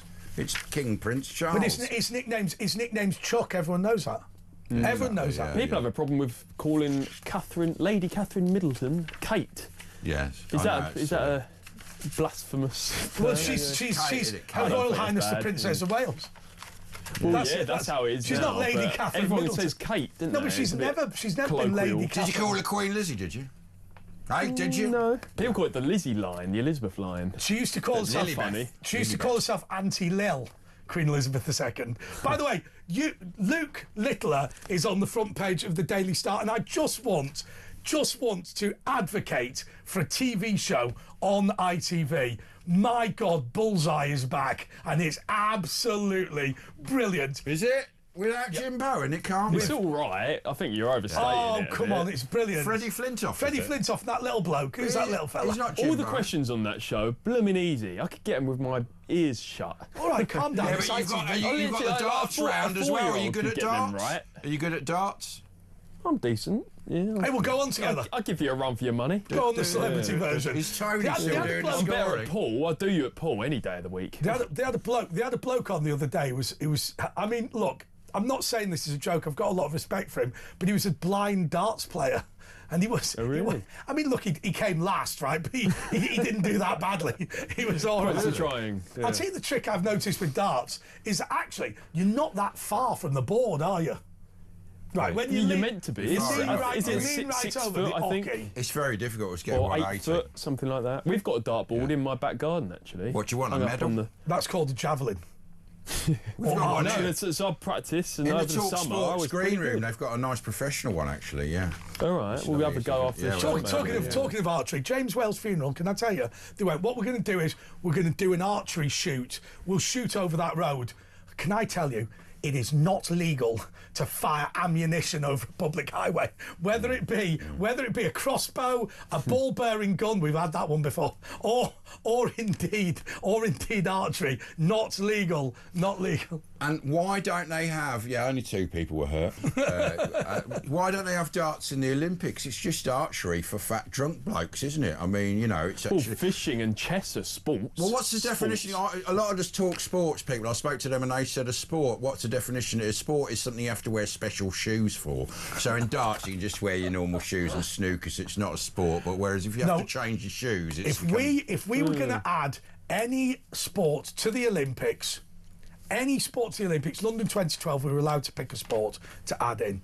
We should have had that run round Edinburgh with a gun. Run around? Do you remember the royal tattoo? You had to take the gun to bits. You mean the cannon thing? Yeah, you have to take the cannon to bits. Not run around, no. Run round. Americans will be pretty good at that. Run round Edinburgh. Well, at Manchester Commonwealth Games, of course, they had the Salford Dash. What was that? Argos to cash converters with a DVD player under your arm. Do you remember they did breakdancing at the last Olympics? Did that and BMX racing? And that person couldn't do it. The BMX winner comes from my village as well. So it's me, Jamie Oliver, and the BMX golf called Beth Shrever. Well, so I mean, it is full quite a of sport, national racing. treasures in Finchingfield in Essex. Come along. All right, Jeff Duffy, he was a mate of mine back in the 80s, one of the pioneers of BMX racing. Listen to this. I'm going to say this. All right, Jeff. Maurice has been in touch to say, I want you to tell George that I think he's a great mind and was done the dirty on by Big Brother. I just wish he had a better video quality on his YouTube channel. Yeah. Tell us about that, because what are you doing? You're going around the country doing videos about the melting pot? Prior to going on Big Brother, I was making short documentaries all about rural Britain to show our countryside. Especially with the Clarkson link. Yeah, well, there's clearly an appetite for By the way, Clarkson's banning all Labour MPs from his pubs, and a lot of publicans are now joining up saying, "Don't, we're going to." So anyway, Adam tell us Brooks about that as well. So I didn't feel that anybody my sort of age was making content all about British history and culture, so I wanted to shine a light on it. In the rural areas and stuff. Yeah, that's it. But I have recently upgraded my camera. They'll be happy to know. Thank you very much for the comment. What camera have you got now? It's one of them Sony ones. Oh yeah, they're very good with the big sensor, whatever that means. Yeah, so it's still nothing and you got as good as decent this. mics, and you interview people, country bumpkins. Do you have subtitles when they go? I also want to show I want to involve young people into politics more, because everyone says, "Oh, young people are so woke and everyone votes Green." Not always true. Are they rebelling, younger people now? I think we're very extreme. You're either far left Green or far right Reform. And there's no one really in the middle. Because they're saying girls are, on the left and boys. Is there a big difference?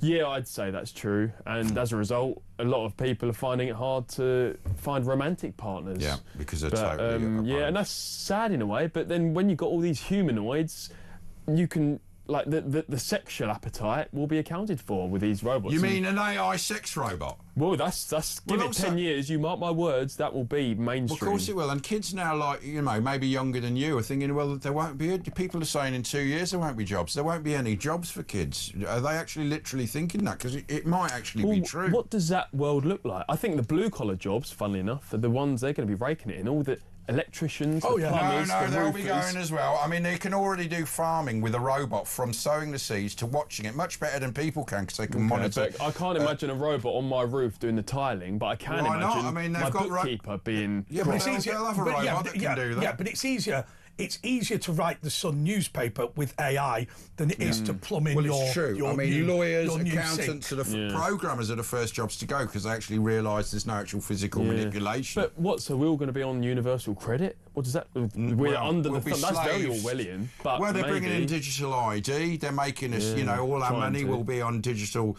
Polanski's going to sort it out. It's all going to. Thank God for that. Yeah. What would we do without him? 0344 499 1000. You give us a ring now if you want to talk to George. But we're going through the papers, and it's talk back in a jiffy.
Across the UK, on DAB+, on YouTube, on your mobile, and on your side. This is Talk. This is The Late Show with Andre Walker, Asher Gould, and indeed George Gilbert. George, you are the one of... Tell me that again. You're one of the only people... Well, there's in Big Brother UK history, there's only been 2 housemates that neither went in through the front door, nor did they come out through the front door. And that's not a euphemism. How did you get in then? I don't know. Well, I was at the back door entrance, and then I was kicked out through the back door entry. Because I came in late. I think, you know, best till last. I wanted to save. And who's the only other person? So there's been 2 housemates ever, and that's me. And Leo Sayer? And Andrew Tate in 2016. He was on Big Brother, and so I'm in an exclusive club. I don't know whether that's a good thing or a bad thing, but if my fate is that I'll become a millionaire. So why did you go in the back door? Is that your preference? No, I just got a phone call a week before going on to the show, and they said, right, George, you'll see, it'll make sense once you're in there, and I did get immunity for the first week, so that's why they wanted to do it. I think they knew I'd be up for eviction, and they wanted to give me a chance. They already didn't like you. Do you get the feeling they plan ahead what they're going to be doing? Not maybe. I think they definitely have I call it a menu of characters, and I was the villain, the political one, the right-sided bigot, if you like. And so they had that in mind for me, but I don't think they planned to eject me. But they have subconscious. Did they have to bring you in, because Emily Hewitson had gone? No, I was already going in. But I actually think she only went back in because I was booted out. You were Exactly banned right. from Because the rap they needed a party. conservative voice. Exactly, that's the point I was making. She, from what I saw at least, she didn't really bring up politics. She just like going with the flow. Nice girl. But Again, she wasn't the giving that subconscious political bias, debate. isn't it? And you were I banned- was quite fiery in there. I didn't see that from her. Redheads are. Well, yeah. You were Don't banned from tempt the me. rap party. Yeah, I was Very banished. hurtful. Very hurtful. But do you know what? I saw videos, and that's not my idea of fun. Yeah, or yeah. going out and dancing to Dua Lipa. Yeah, yeah. Jog on. What's Dua Lipa? It's a pop rubbish star. Yeah, it's rubbish like music. Duolingo, She but seems it's, all right, yeah. but I just don't like her music. Moi Chinese dies. Right, Duolingo. Georgina in What can I London, say? you're through to us, and George. Oh, good evening, everyone. Evening. Yeah, still evening. I was listening to what you were saying earlier about Prince Charles. King Charles. Well, King Prince Charles. Yeah, well, whatever.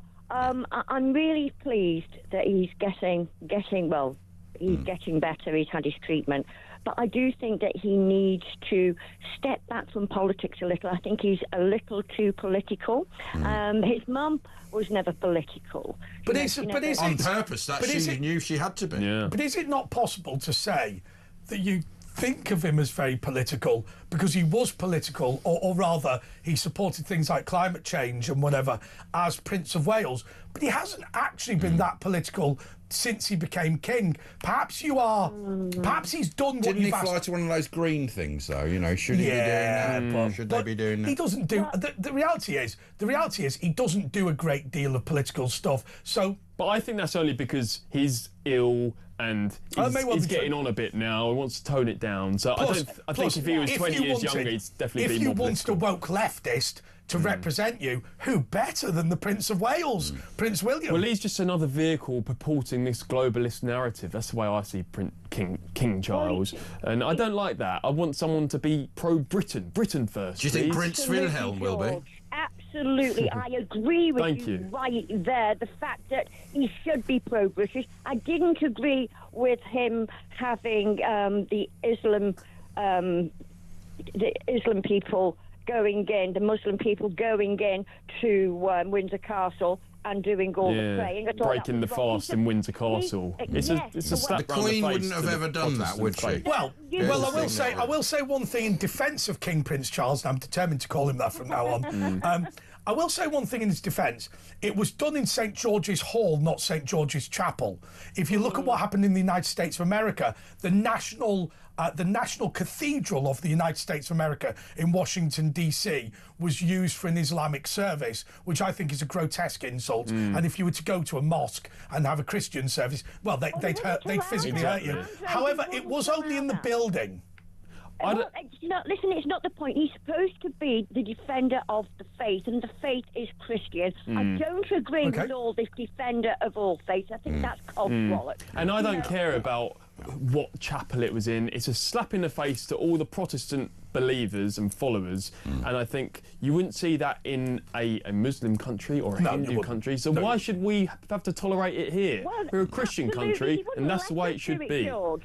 Yeah. He wouldn't let us do it. We'd be struck down. Exactly. When in Rome, do as Romans do. But in Britain, Absolutely. we're all just meant to bend down and take it like good little boys. to Rome. There is no doubt that even Mohammed bin Salman, if he was to invite the Christians into his palace to celebrate Christmas Mass, technically he would be guilty of a serious criminal offence in Saudi Arabia, and the punishment is death, even as the ruler.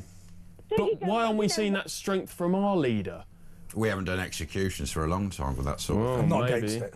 Not against it. You know, I mean, we've got. Should we bring back execution?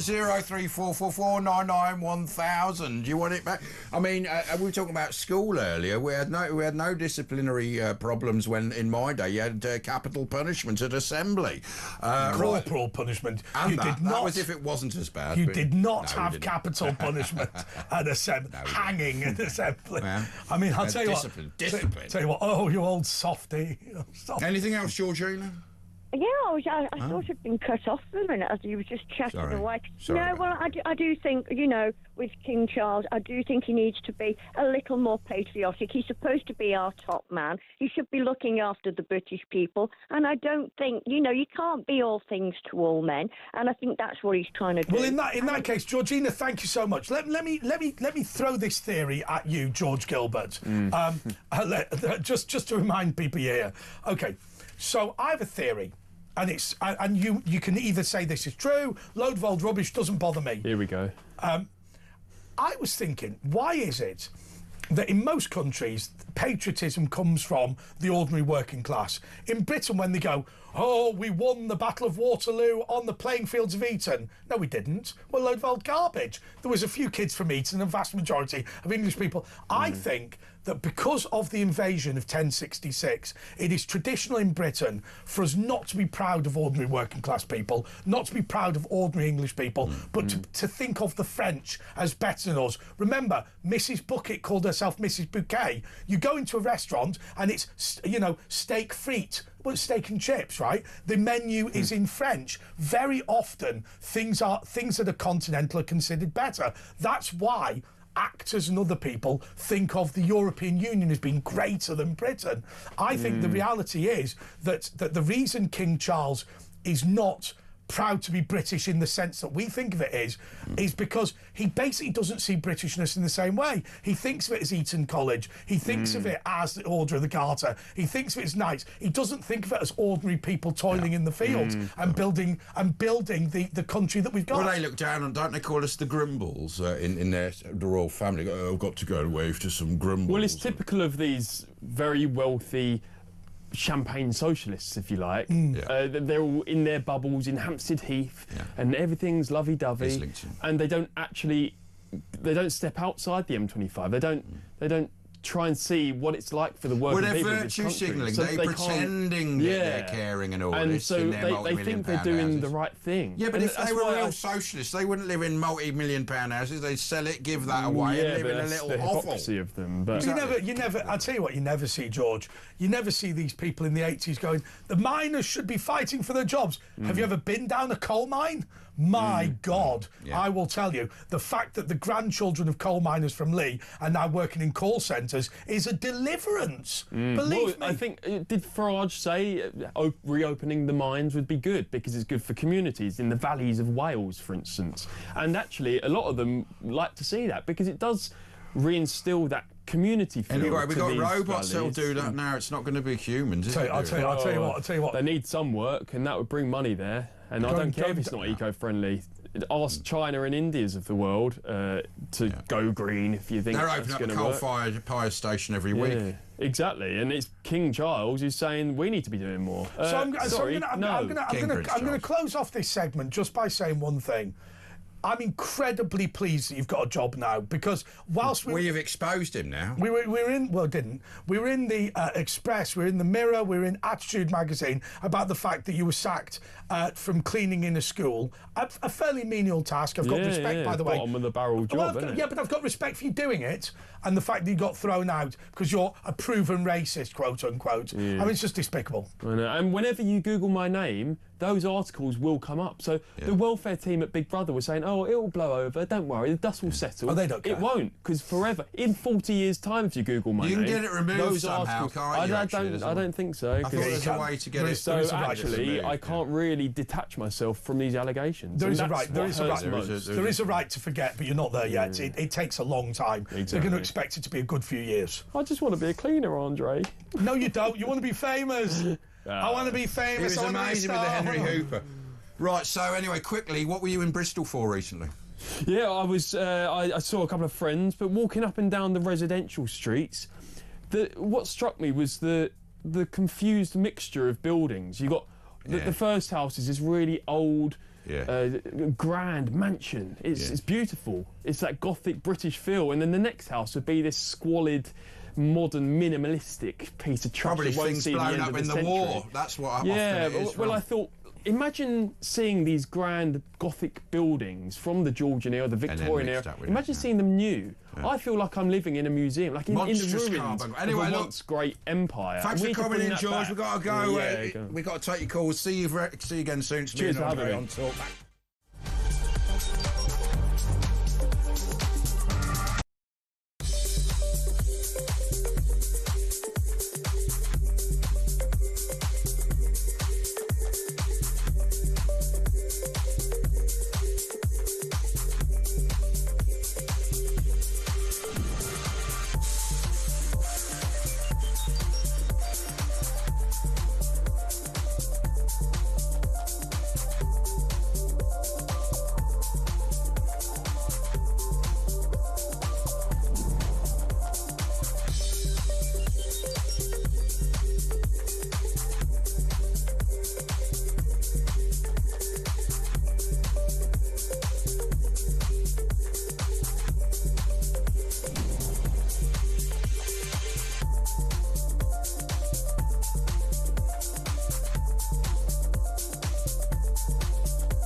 Across the UK, on DAB+, on YouTube, on your mobile, and on your side.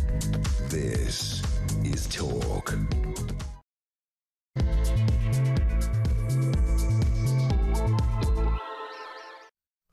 Oh, no, not them again. It's Andre Walker and Asher Gould, and our first two callers are Grace and Ken. Should we put them both on? Yeah, Come go on, on. Grace. Both of you. Hallelujah. Good morning to you. Who wants to go first? Good morning. Hello? Go ahead, Grace. Hi, Grace. Thank you. You can go first if you want, but no, I was just thinking about this situation regarding puberty blockers for young people, and I find it so odd because when I was a teenager, I had doctors and teachers, well, particularly doctors, telling me how I really needed to ensure that I was having a normal teenhood, and I was not starting periods, and that was seen as something very concerning. Oh, so you were a late developer and there were medical concerns about it? Well, I was probably a bit of a late developer, but then I went and made things more complicated further by starving myself, and so I didn't start. Oh, of well, course. did you have what? Anorexia? Yes. You see, there's a psychological thing that say that because apparently it only happens in the first world, and there's apparently if you do starve yourself, you don't menstruate, and they say psychologically it might be girls not wanting to be adults. Do you think there was a link there?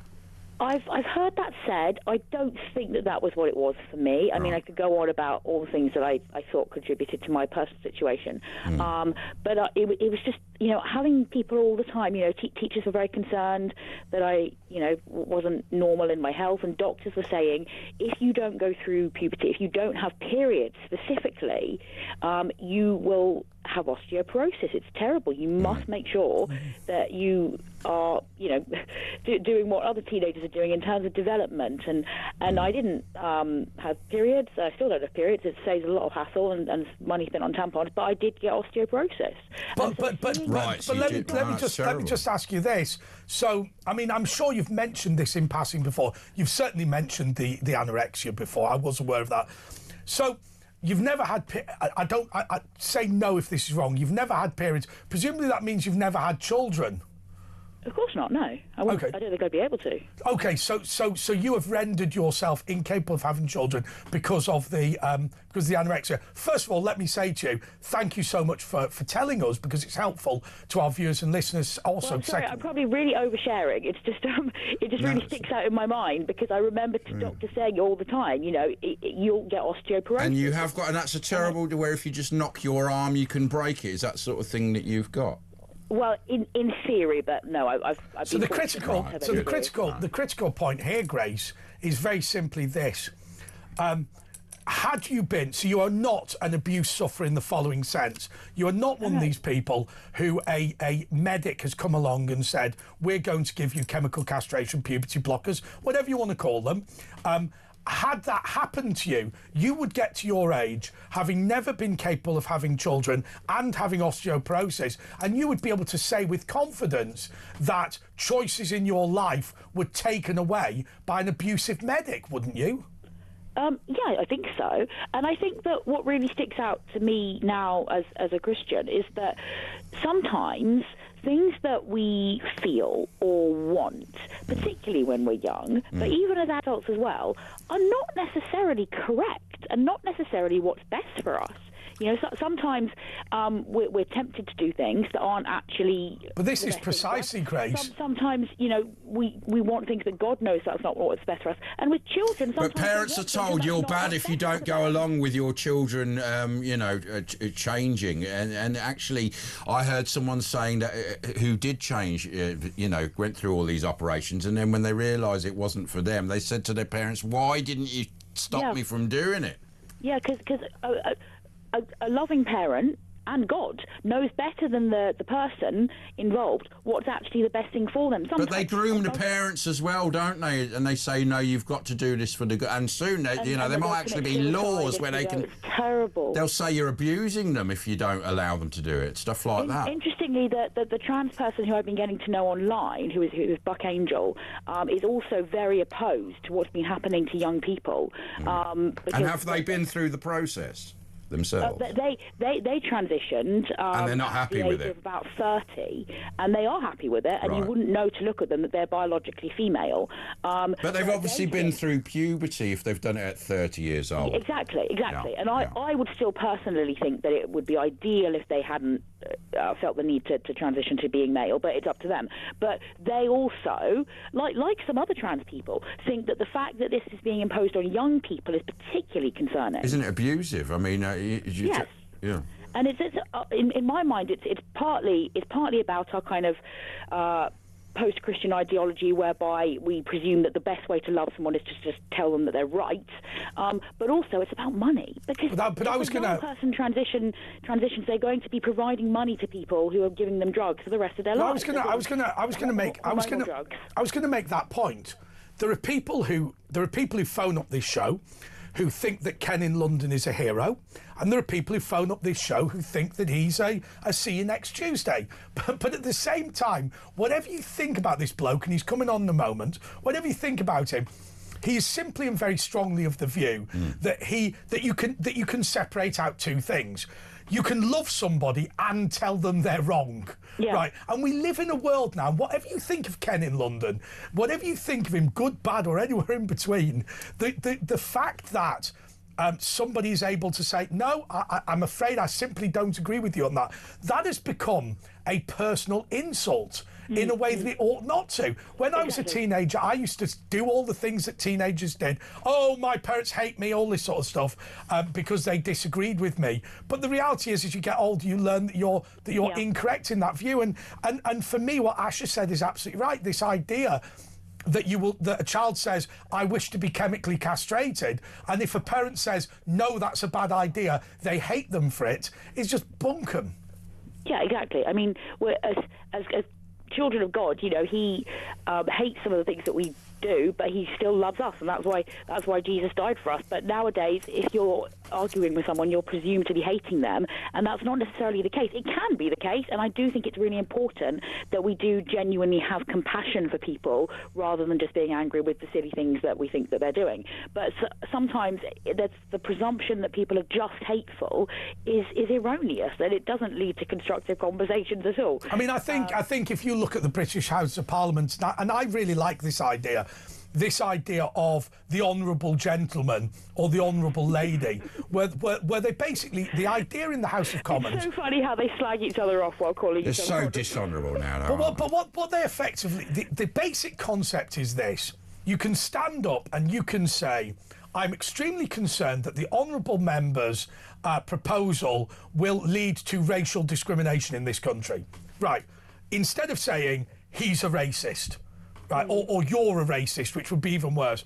And actually, I think that's sensible, because I think very often this idea, I'm not trying to be biblical here, but the path to hell is paved with good intentions, I actually think is such an honest and true phrase, because sometimes I don't believe even somebody as deluded as Adolf Hitler was setting out to make the world a worse place. He's just wrong, right? Do you know what I mean? Well, I think you could argue that he's also evil. I think you can recognise that. But hang on, but I remember going to Yad Vashem, the Israeli government's or the Israeli people's war memorial, where they are memorial to the Holocaust, not a war memorial, and they continually make the point that they think, and the book Ordinary Men. Is similar to this. They think that a lot of people who commit incredibly horrendous acts actually are just people who believe they're doing the right thing but are thoroughly deluded. I wouldn't say that's necessarily the case in my personal opinion. I think that all of they were evil when you're rounding people up and just shooting them and putting them in. You just eat plain evil. To some extent, we know what's right and wrong, and we all know that sometimes we do things. But what about? And some of them relish it. But the book Ordinary Men, which is about the 101st Auxiliary Police Unit based in Lublin, which is now Ukraine but used to be Poland.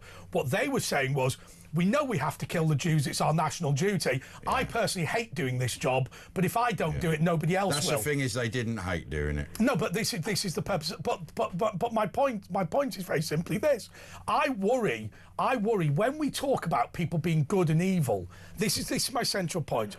I worry about the possibility of well-intentioned people doing bad things anyway, because if you assume that some people are good and some people are evil, the end result of that is anyone that you believe to be good must be right, and anyone you believe to be evil must be wrong. Yeah, you end up in the situation where, and the Nazis are a very extreme example and probably a bad example, but you end up in the situation where you go, anything that a good person does is justified, and anything that a bad person does is automatically wrong. I don't think it would have taken off in this country, though. They tried to. It didn't take off, whereas in France and in some other countries it did take. But my point is not about the Nazis. My point is about good people being always good and bad people being always bad, and the danger of believing that.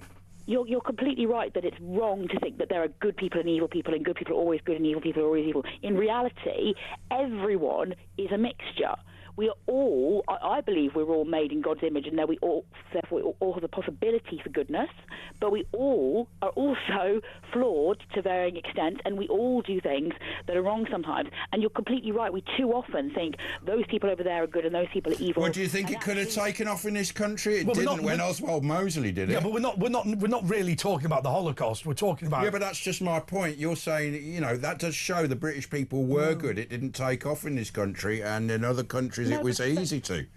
But I think it's too easy for us to think, well, our country is more moral or whatever. And I do think we've got better values here than in some other places, but it's too easy. Okay, Grace. We're the good people and other people are bad people. We all need to think about our own hearts. Grace, I'm being told off because he said 13 minutes on one caller. Ken, in London, get on with it, because you've heard everything we've said, and it's a discussion about good and evil, and we even debated you, so you don't need me to tee you up. God bless you, Grace, and God bless everybody listening and watching the show tonight. But look, yesterday, Right at the front main gates of Parliament, I was preaching there yesterday by God's grace. I saw approximately 7 Muslims openly mock Jesus the Messiah, the Son of God. What did they do, Ken? These were Arab supporters of Hamas who were holding up a sign saying, "Save the children." And they had about 7 or 6 of them dressed up as Mary, Joseph, some of the shepherds, and they had a mock baby Jesus on a crib on the ground. How do you know they were mocking the Christian nativity? They were trying to get public sympathy for the Hamas hatred of Israel. Oh, okay. That was that's behind it. Okay. They don't love Jesus, the virgin birth of Jesus. They certainly love don't. the Jesus of the Bible.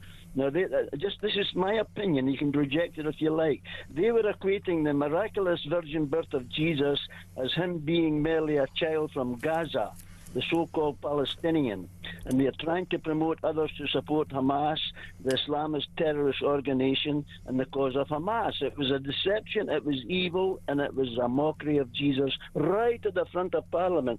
But that's a bad thing. But if you would allow me, I know time's running out here, just let me just say what the Bible says about Jesus in the Old Testament, if you don't mind. Okay. Yeah. In the Old Testament, Isaiah chapter 7, Jesus is called Emmanuel, meaning God with us. In Isaiah chapter 9, verse 6, Jesus is called the mighty God, the everlasting Father.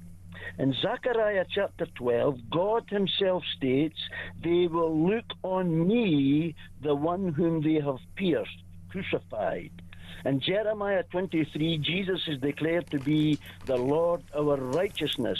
And in Psalm 45 in the Old Testament, the Hebrew Bible, Jesus is addressed as being God. The King is addressed as being God. It's this wonderful revelation of who Jesus really is.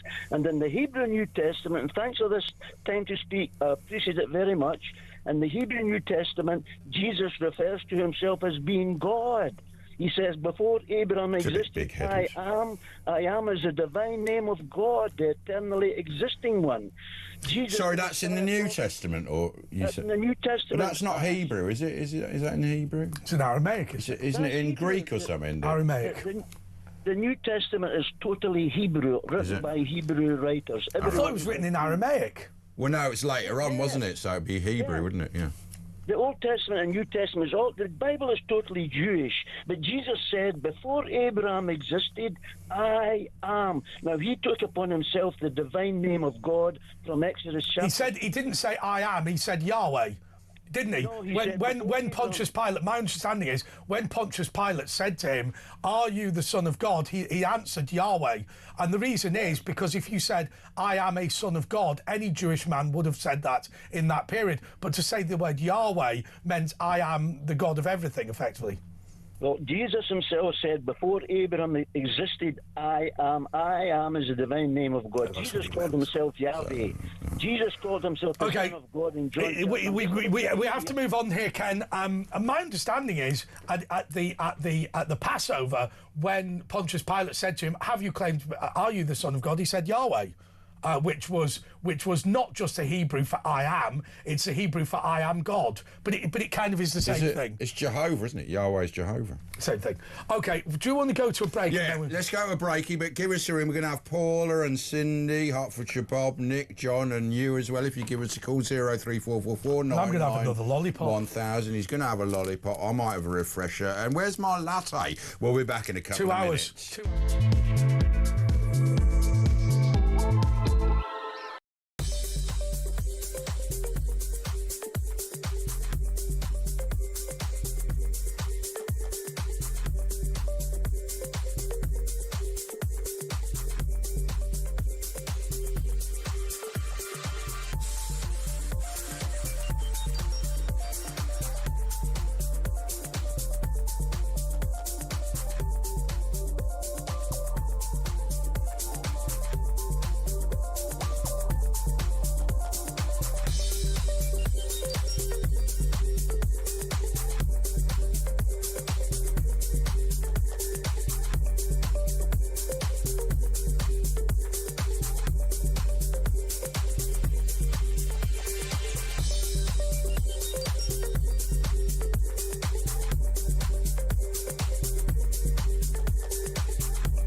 Across the UK. On DAB+. On YouTube. On your mobile. And on your side. This is Talk. Hey, before we go any further with The Late Show with Andre Walker and Asher Gould, I just want to tell you, I've been watching some brilliant foreign news outlets, and one of them, I was watching a documentary about RAF Akrotiri, which is one of the two sovereign bases in Cyprus. One is Akrotiri, one is Decalia. Many of you will be familiar with Decalia. It's the one you have to drive through in order to get from Larnaca Airport to Ayia Napa. Loads of you will have done that. Anyway, they were saying that RAF Akrotiri has been flying over Iraq, sending planes over Iraq. They've been sending them over Gaza. They've been flying them to engage the Houthis in Yemen. And they were literally going, always remember what this Air Force base is doing. They are bombing children. They are bombing women. They are bombing men. They're bombing civilians. They're bombing ordinary people. They're bombing civilian homes. They're bombing businesses. They're bombing factories. They're bombing... And they never at any point mentioned on the list of people the British were bombing terrorists and murderers. Like, the ones they were actually aiming for. It's a terrible thing at war, and people do... It's not always so sterile. You kill just the terrorists. See, you think, look, I accept that British bombing has led to the death of children. I accept that British bombing has led to the death of women and adults and men and factories and whatever. But we've also killed some terrorists as well, so at least put them somewhere on the list. Yeah. Put them somewhere on the list. Anyway, something to think about. Paula is in Halifax. Paula, you're on Talk. Hi, good evening, guys. You okay? Yeah, we're all right, love. Yeah. We're all right. Good. Barry. Right. This is a conversation that I want to have with Ash. So, Andre, I'm not being rude, but please will you not interrupt? It's a bit rude. You've hurt his feelings now, Paul. I'm not bothered. Right. Right, what I'm ringing up is... Now look what's happened. Yeah. Ash, yeah. Listen to me, because I know you're Jewish. You know when... Who told you that? Lady James Will. Oh, right, yeah. The Holocaust, was it, in Manchester a couple of weeks ago? Well, you mean the terrorist attack? Yeah, the suicide bomber. Well, no, he went in and I think with a knife, didn't he? Yeah, he did. And he killed someone, and a police bullet, stray bullet, killed someone. It all because my sister used to go out with a Jewish guy from Manchester, and they were right lovely lads. Yeah. And in Manchester, you see them all walking around with big black hats and stuff like that. Yeah, man. But it went on to say that at children's schools, they've got police. Well, that synagogue wasn't really people with black hats. I mean, there would have been some, but it would be mainly just normal, sort of, just your normal run-of-the-mill. But, yeah, schools they've always had to be big security outside the schools for decades. Why? Well, for obvious reasons. For like the reason why, they had security who did actually a great job. The guy that died, I think, was on the door. Maybe not have the proper security because a lot of members of the congregation are doing the security. They're not, there is the CST, but there should probably, and I'm sure there is, more police, armed police guarding, like they do in Europe. They have armed police outside, and here that's. I mean, imagine as a child going to school and you've got police outside your school. Yeah, well, they go through, special training as well. Get under your desk, do this, do. They have to do all that, and they do. Yeah, oh yeah. But I mean, now I think they have that. They do that in America because of school shootings, don't they? There are actual. Well, yeah. I mean, America's bad for shooting anyway, but yeah, school shootings. I wanted to talk to you because I know you are Jewish, but I know you're not practicing Jewish because James said. Well, I don't need to practice. I can do it. I'm really good at it. No, you don't. You don't need to prove to anyone, Ash. No, thanks, man. But yeah, that really concerned me. Police outside schools. I just thought, wow, that's mad. Yeah, well, I mean, we've got Christmas markets now, haven't we? We've got to, they've got to be guarded now. It's, it's the way we live now, and we know what it is. It's basically down to the government. Anyway, yeah, and let's make it a bit more light-hearted, Paula. What are you doing for Christmas? Well, I'm not right well at the minute. I mean, I had kidney cancer, don't you? Yeah. It's playing it. It's hurting me on the right-hand side. In fact, I'm waiting for a GP callback, but... Yeah, good. I mean, my mum is having a stent fitted in the brain. A stent? Is that a stent? A stent, yeah. You know where... A blood vessel sort of thing. Well, but what are you actually doing on Christmas Day? I'm going to my mum's and sister's. Oh, beautiful. That'll be nice, won't it? Are you going to make who's making the dinner, your sister or you? Me and my sister. What, a turkey? You going all the normal traditional stuff? Oh, aye. Do you do it, Ash? I sometimes do. Friends might invite me, but I'm not bothered. I quite like, I do like a nice stuffing, but I like the quietness of the day sometimes. I sometimes like not being invited somewhere, which is convenient. And I've been like that before today, yeah. It's nice. You can just, it's like quiet out. Do your own thing, lie on the sofa and watch some film. Have a piece of toast. You know what I mean? You don't have to do it all. Because sometimes, some people get a bit anxious about it. They got to go and they got to meet family, other family, and it's, people get too drunk, they have a fight and. Tradition. Time for a lot of people is Christmas. I mean, look at James Whale. He's not here anymore, and I still can't get my head around it. Can you? Yeah, no. Sorry, I missed that. But anyway, look, what are you doing Boxing Day, Paula? Undoing your presents? I don't know. Why are you inviting me? Well, I won't. I don't really have much. You know what I mean? It won't be much fun. I mean, will you still be with your mother and sister on Boxing Day? No. Out of there quickly. I'm coming home on Christmas Day night. Yeah. I'll just probably sit and watch some films. Yeah. What's your favourite film on Christmas? Grinch. Chaffinch? Because... Oh, the Grinch? Yeah, because people call me the Grinch. Do they? Yeah, they do. Oh. All right, well, thanks, Paula. Let's go to Kevin in Basingstoke. Let's keep it light. Yeah, I love the Chaffinch. Have you ever watched the Chaffinch on Christmas? Oh, it's fantastic. Kevin. Yeah, you was talking about puberty blockers earlier. Earwigging, were we? Yeah, I think the first caller. Okay, yeah. What do you want to say about that? Yeah, the effects of puberty blockers are really low. No, they're not. What do you mean? They stop puberty. Their name's on the tin. They block puberty. Yeah, the side effects of them... Well, it's not really the side effects people are worried about. It's the effects of it. Well, the effects of it is just like the effects of any medication. But that's not side effects. That's what they're trying to do. Side effects is something that's... With what they're trying to do? Well, they're trying to block puberty. Yes. So that's not a side effect. That's the desired effect. The side effects of blocking puberty, it does block puberty, which is nothing wrong with that. Well, there is something wrong with that because some people change their mind and you can't then go, I want to go through puberty. When it's gone, that window, it's gone. No, very few people change their mind. And if you look at... Yeah, but once you've done it, you can't change back. I know, but you can...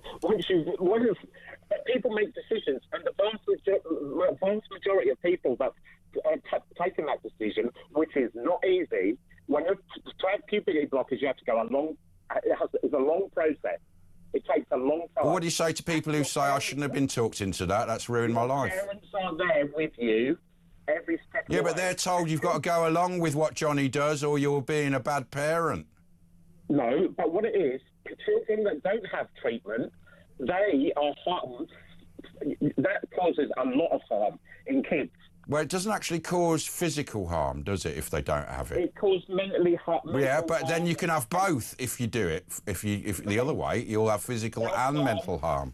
Depression, suicide.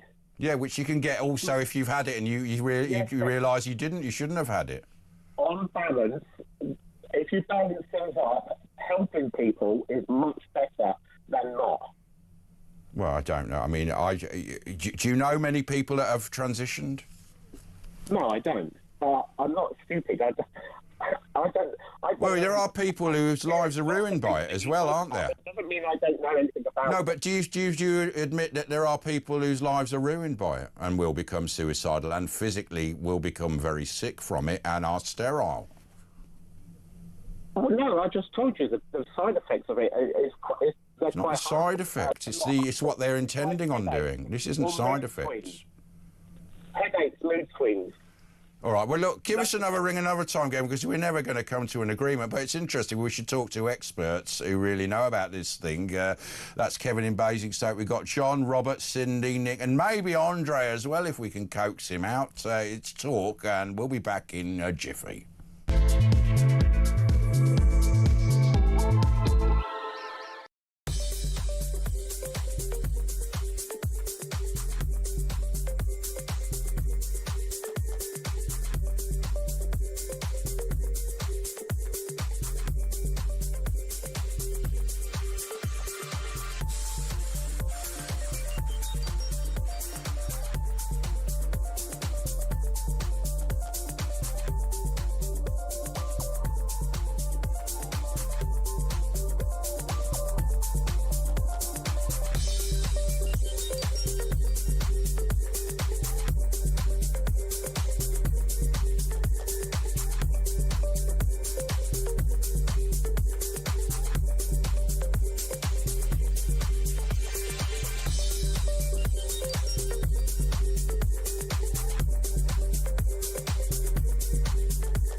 Across the UK, on DAB+, on YouTube, on your mobile, and on your side. This is Talk. This is a Late Show with Andre Walker and Asher Gould. I've got to be honest with you, I appreciate Kevin from Basingstoke. He laid out the arguments in favour of using puberty blockers in order to allow people to be trans. I don't agree with any of his arguments, and Asher, I think, admirably dealt with his comments, but there are people out there who genuinely believe that if their child is not given puberty blockers and is not allowed to transition, then they will die from mental health problems, suicide, so on and so forth. I don't personally agree with it, but I do think it's worth us laying out the arguments one way or the other. Oh yeah, that's anyway. the argument. Interesting story in the Telegraph. Canadian hate speech law would criminalise biblical passages, and planned changes to Canada's hate speech laws would criminalise biblical passages. People have claimed under Canada's criminal code, anyone found guilty of willful promotion of hatred faces up to 2 years in jail. But it said that prosecution should not apply to a statement made in good faith and based on a belief in a religious text, like Ken would read out. But that exemption has now been scrapped under planned changes to the law, so they're making some Bible quotes illegal. I mean, that could come over here, and, would that... Do you think it happens now, actually. So when people quote the Book of Common Prayer, when people quote the Bible... But look, the reality is, whether you like it or not, if you have a religious view, then one would assume you believe that other religions are wrong. And you have the freedom of expression. But I'll tell you one thing that never happens.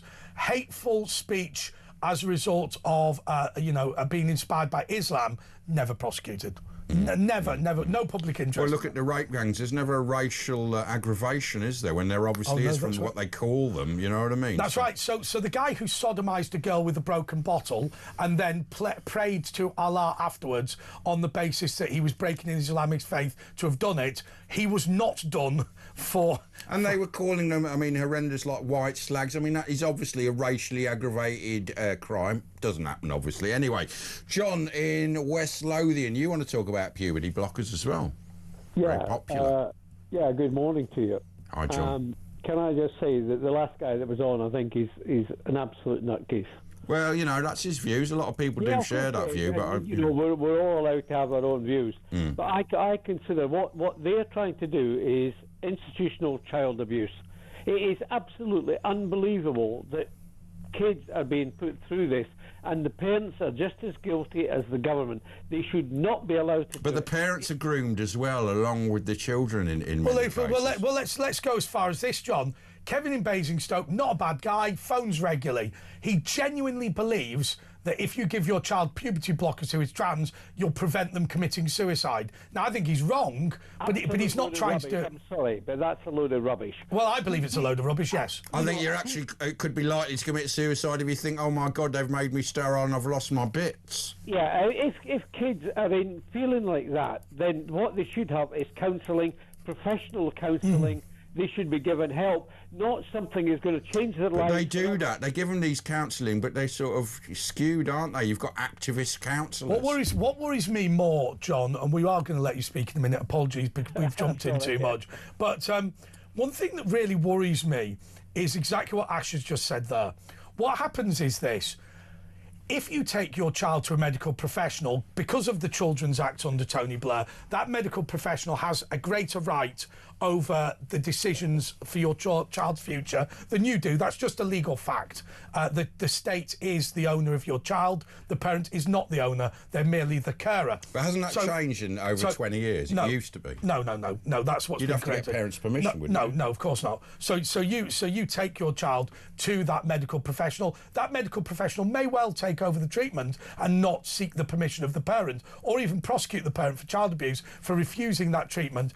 The problem that we've got is, if you attempt to do the responsible or right thing, it may well be that state authorities step in order to force you to accept that your child is going to be put onto puberty blockers, or indeed... Yeah, but I remember, I think it was in the 80s, when, some people, I think if it was, I'm not sure if it was Jehovah's Witnesses, they wouldn't allow their child to have a blood transfusion. Yes, but you can't...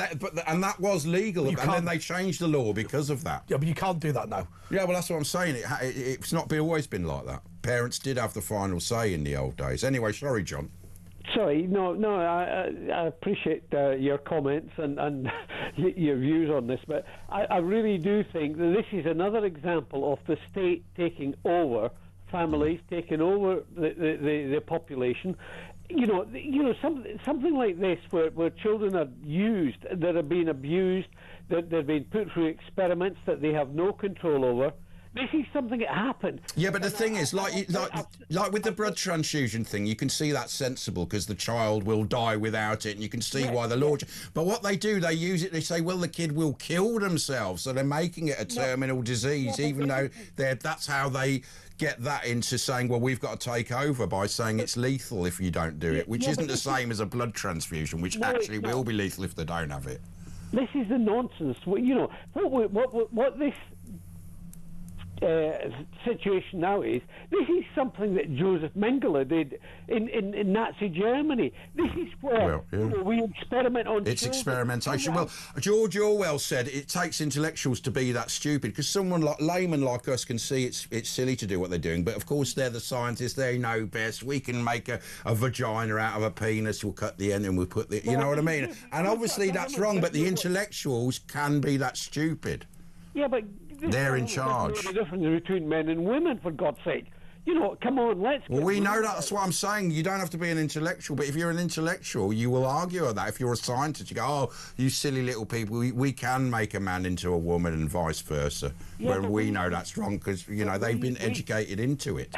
Yeah, but we the people must surely have a voice in this. It must be that this is nonsense. This is abuse of children.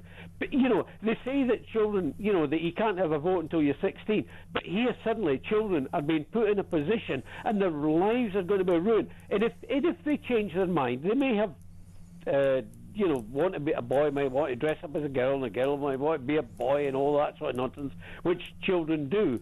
But, once they get a bit older, the damage is done. They cannot reverse that problem. And, you talk about possibly committing suicide. That's where it's going to happen because they cannot undo I watched, the damage do you know, John, I was just thinking about what you said. I watched a clip from a TV show that I've never watched before called Malcolm in the Middle. And the TV show, his younger brother in the show is incredibly clever. And the dad walks in, and this kid must be about 7 years old, and he's in a dress, he's got a hat on, and he's got all of these little toys around him. And his dad goes, what are you doing to the kid, whatever the kid's name is? And the little boy goes, I'm having a ladies' luncheon tea party for all my friends. And Dad goes, son, after this, why don't I take you to buy that stealth bomber toy that you wanted? And the dad walks out of the room and the kid goes, nailed it. Right, so my point is, even though that was a comedy show, obviously kids will do things for a variety of reasons. In this case, the fictional character is dressing up as a woman and doing a woman's tea party in order to get the stealth bomber toy he wanted. But remember, kids will not act in a way that is similar to a fully formed adult because they're not a fully formed adult. Ergo, you have to take any action or any statement by a child, you have to take into account their inherent vulnerability. Yes, because we're saying the brain and all the rest of it is not developed until they get to 16, 18 year old, or perhaps even older. So, honestly, I feel so strongly about this, that this is child abuse by the state. Yeah, well, I think we're all in agreement there. But what about this view? Well, I need to allow my child to be themselves. Yes, let them be themselves, but let them not make those fundamental decisions. Yeah, irreversible decisions. Going to affect the rest of their lives, because they're only children at the end of the day. They cannot make those sort of decisions. You have to take drugs for the rest of your life. You basically are ill for the rest of your life. You have to take inflammatory stuff. And you have to. You can get cancer more likely because of hormonal things, imbalances. You have to. Hey, by the way, you'll love this one. You have to dilate yourself. Now, let me tell you, we're not going to discuss that, but it does involve a ruler. Yes, well, let's look at the present government and then think about you can make sensible decisions at whatever age. Indeed. How worried should we be about the way our society's going? Very, very serious. Very, very worried about it indeed. Isn't it worse in Scotland, John, than here even? Sorry? Isn't it even worse in Scotland? It has been, and there's been a number of cases recently where the Scottish government has been absolutely ludicrous. They've not even enforced the Supreme Court judgment on women. Well, that's the same here. We've had that with the NHS and stuff. Yeah, it's absolutely scandalous that they think they know better than the vast majority. And I'm sorry, but they seem to forget who pays for them to be there. Yeah. We elected them to do a job, and they told us what they were going to do, and then they changed their mind. And the government haven't come and explained how this court result in the Supreme Court should be implemented, and it's months later. They're just knocking it into the long grass. What worries me more than anything is this. So we are now in a position. I mean, we shouldn't have a Supreme Court, but OK, what has the Supreme Court done? No. It's done what the law lords would have done, which is to confirm that a woman is a biological woman and a man is a biological man. I mean, even though that sounds like a cack-handed explanation, that's what they've said. What's interesting is the Scottish government has decided, even though it is the law of the United Kingdom, that a woman is somebody born with a vagina and a man is somebody born with a penis, they have decided to not bother with that legal. Well, they've decided to act illegally, as the NHS has here and lots of institutions. Yeah, well, what I would do is do away with the Scottish government altogether. Well, do you know what I'd do? I'd get rid of all of them, and then I'd say, if you want to leave the United Kingdom, you may well leave, but the reality is we're one country together. Screw it. Exactly. I feel very strongly about that. I am a true Scot through and through, and I'm an old git now who has been recently diagnosed with prostate cancer and all the rest of it. But I'm very proud about being British. And can I tell you, I am very proud as an English person to be in union with Scotland, Wales and Northern Ireland. I think they are three of the greatest places on earth. I think Scotland is a better country than England. But anyway, you always like your girlfriend more than you like yourself, don't you? They stole our goalposts. Never forget that. But I do think all of these institutions, whether it be the Government of London, whether it be the Mayoralty of Greater Manchester, whether it be the Scottish Parliament, whether it be the Welsh Parliament, or indeed Northern Ireland, they are all there to say the UK is crap and we are brilliant. They are all separatists. Yeah, well, can I just say one other thing, to change the subject slightly, about His Majesty the King? Yeah. Because you're sort of suffering with the cancer yourself, actually. Yes, Does this help you, by the way? Well, yes, in some ways, yes, because I was diagnosed with prostate cancer just over a year ago, but not because I was called for one of these clinics about prostate cancer and all this. It was for another clinic that I went to. The nurse was absolutely superb. She found that this some difficult subject, but that my urine sample appeared to have some sort of infection in it. She said it may be just a urine infection, but I'll take an extra blood test. Oh, good. She took an extra blood test, and the PSA test came back, and it was a bit more. And have they caught it early, John? They caught it very early. Good. And since then, I've had further examinations. I've had MRI scans. I've had biopsies, and it was absolutely confirmed that yes, I have got it, but it is still at a very early stage, so I'm being monitored. And I would say this to the health service: absolutely fantastic. I've been very lucky, but I think all men over a certain age should get. What is that age? What, 50 or 45? It's now 65, and then that is ridiculous. That's too late, isn't it? If you look at Craig, Craig Hoy, who is the Olympic athlete, he is in his 40s, and he has got. Yeah. I mean, they say the same with testicular cancer. They say it's 15 to 30, but I had a mate who's 50 who's got it. So if you've got a pain in your balls, it's best to do it after a hot bath, have a feel around. Don't forget about the epididymis. Jeremy Kyle had it, Jason Cundy of TalkSport, and we all. I've always found that odd though, where they go, check your balls once every 3 months. You go, if I'm being honest, I check them about once a day. If you catch that early, it's virtually 100% curable. If you don't catch it early enough, it's virtually 100% incurable. So, That's the problem. And then, I've got to say, and I said to the doctor and the consultant and the oncologist and the surgeon and all this that I've seen, is that I had no symptoms whatsoever. It was by accident. That's how a lot of this is discovered, like by an eagle-eyed nurse, which is good to hear. Anyway, thanks, John. You're listening to Talk. It's Ash and Andre JP Walker at Virtual Ash. It's by the way, I've got to be honest with you. I've been told off. Mark Randall. He's telling me off. He said there's too many sweet rappers going on this show. Well, Mark will be on with Ben Fletcher, won't he? There's going to be no more of this. Ben will be here in 5 minutes. No more sweet rappers. The problem is they've stopped giving booze to people on a Friday in this building. You know how people used to give you a beer, whatever. Okay. No, just to you. We all still get it. But now what they do is they give sweets out of reception. What I do is I get a pocket full of them here just to make sure that I've got them for Thursday and Friday and leave the jacket in the office. Nobody cares, do they? No. It's Talk, the conversation of the nation.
Across the UK.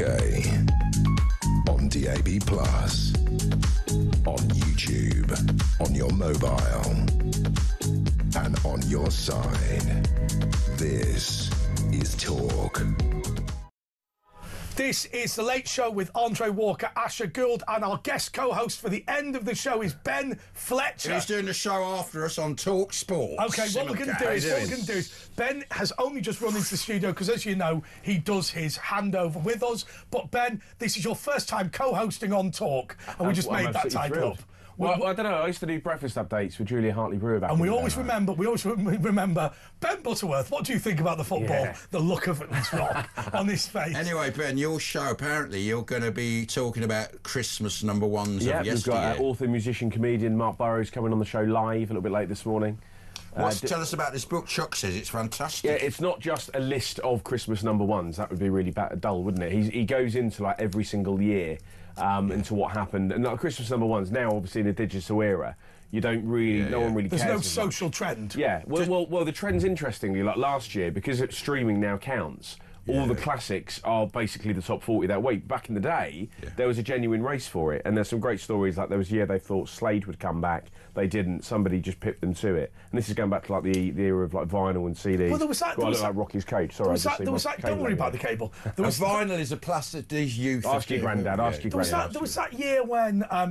What was it? There'd been financial problems, and it was that little money. I find it kind of sad. Do you remember that was the Christmas number? Oh yeah, was it? Yeah, the Tears for Fears Mad cover. Mad World covered. It wasn't Tears for Fears. It was covered by Gary someone. Mad. Yeah.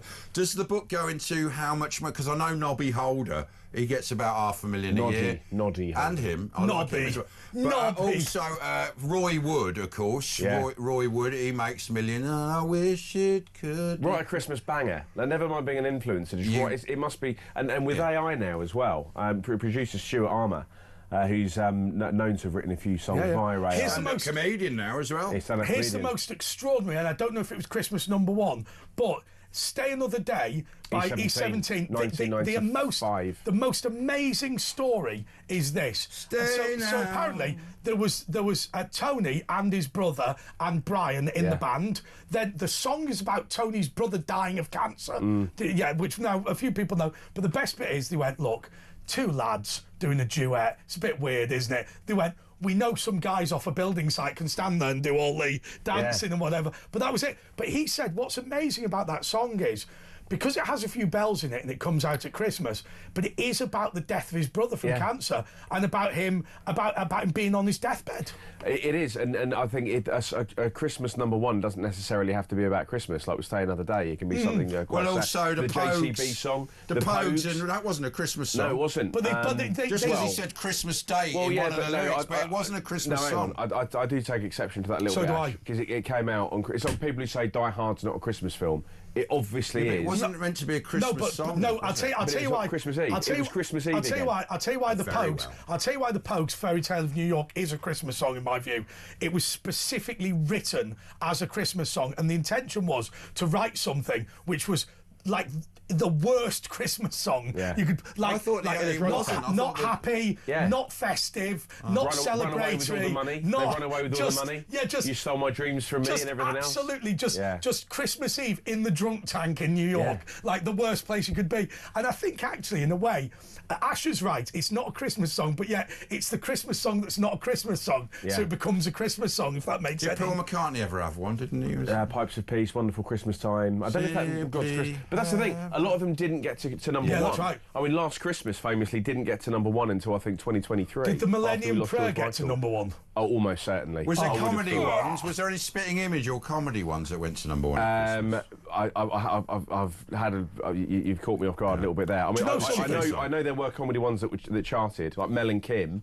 That's Mel Smith and Kim Wilde. What was that one? Rocking Around the Christmas Tree. Oh yeah, that was a good one. Bob the Builder. I'll tell you what. George Michael's Last Christmas. Wham! That didn't get to number one until 2023, posthumously. But they've put out the video again for Last Christmas, and they've done it so it was originally filmed obviously in 4K and whatever. They've re-digitised it or whatever it was. And I'll tell you what, if you watch it on YouTube now, the music video is just incredible. Yeah. I'll tell you something, right? There's your show, I know, mixes sport and news and whatever, because obviously you're both the Talk Sport and the Talk TV presenter overnight. I will tell you this. Go on. I'm looking forward to this tonight. Yeah. And sometimes I'm not that sure with all the sports. He'll be in a drunken stupido when he does it. That's how he is. We all are. We all are. But by the way, I've got a question to ask you boys. A few weeks ago now, probably going back a couple of months, you had on Sabrina. Was it Sabrina the Teenage Witch? No. Jasmine. No? Jasmine the Teenage Witch. Sorry, Sabrina. That's the TV character. Sorry. Just a caller. Jasmine the Teenage Witch. You got a lot of predictions right. Is that right? Yeah. You went to Lanzarote. Interviewed a famous person into Tony Robinson, and we've obviously had some glittering guests. Oh, come on! I mean, you would interview if you said that to the well, I'm not being funny. I'm not being funny. You work at TalkSport. You're going to interview a famous person. I mean, come on. Well, I don't know. She said I was going to be signing a big contract before Christmas, so. Well, you just got the job during the weekend show. Yeah. But I signed the contract before that. Signing the contract, you're going to become Preston North End's goalkeeper. Yeah. Well, there are a few Ben Fletchers that play football for lower league teams. That's right. Are there? Yeah. Oh, yeah. There's a lot. It's a very footballer's name, isn't it? So you're saying that this is your last weekend. You're taking Christmas off. I'm off next weekend. Familiar face will be back. Okay. Our friend Marty. Martin Kellner. Also, Marty Kellner. In your house, they're looking forward very much to Father Christmas coming. They are very much so. I have to say to you, I've always said this, I'm a big Father Christmas believer, and I'll tell you why. Yeah. Because... Why wouldn't you be? This is one of the greatest gifts that is given to children, a period of wonderment and whatever, and also the suggestion that every single adult in the country conspired to do it is so ludicrous that it's more believable that a man comes down your chimney. And once they sort of no longer believe, you become part of the magic.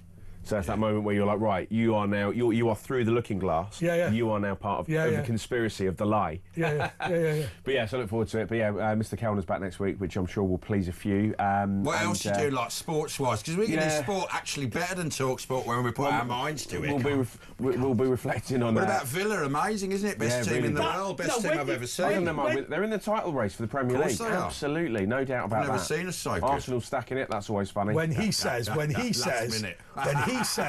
he can do sport better than talk sport. You know the next thing he does? He goes, what about Aston Villa? Right? Because that's all he's got. But I've got a mate, I want to see Jamiroquai Tuesday night at the O2. Absolutely brilliant. Did if you're into that. Yeah, fantastic. The Return of the Space Cowboy. He was on stage over 2 hours. He was brilliant. By the way, Maccabi Tel Aviv played at Stuttgart. No trouble at all. Obviously, there's no problem with the fans. The chief of West Midlands Police must resign. They basically created a load of bull. Anyway, just before we go, what is your favourite Christmas number one? My favourite Christmas... I don't know if it got to number one or not. I think it depends on your mood. Yeah, so, Christmas song. So for happy mood, Steppin's Christmas by Elton John. That's like as when the osmosis starts kicking in. George Michael's newer one, Dreamed of Christmas. That's a nice one. I don't know that. Dreamed of Christmas. That's not number one though, is it? Queen never had one, did they? Yeah, they did. Queen had. Thank God It's Christmas. Problem is, I'm with Last Christmas, Fairy Tale of New York. I'm probably with the classics, really. Well, yeah, but I just don't the obvious ones. But you can't have one. I think it's like a league table, and it depends on your mood. Like if you're feeling more. Like Coldplay had a good one, Christmas Lights. What about that? Bob, Bob, Bob, Bob, Bob, Bob, Bob, Bob. Ian Collins's favourite, I know. Collins. Yeah, Ian Collins, driving home for Christmas. Driving home for And you know, in the remake of the video, you know.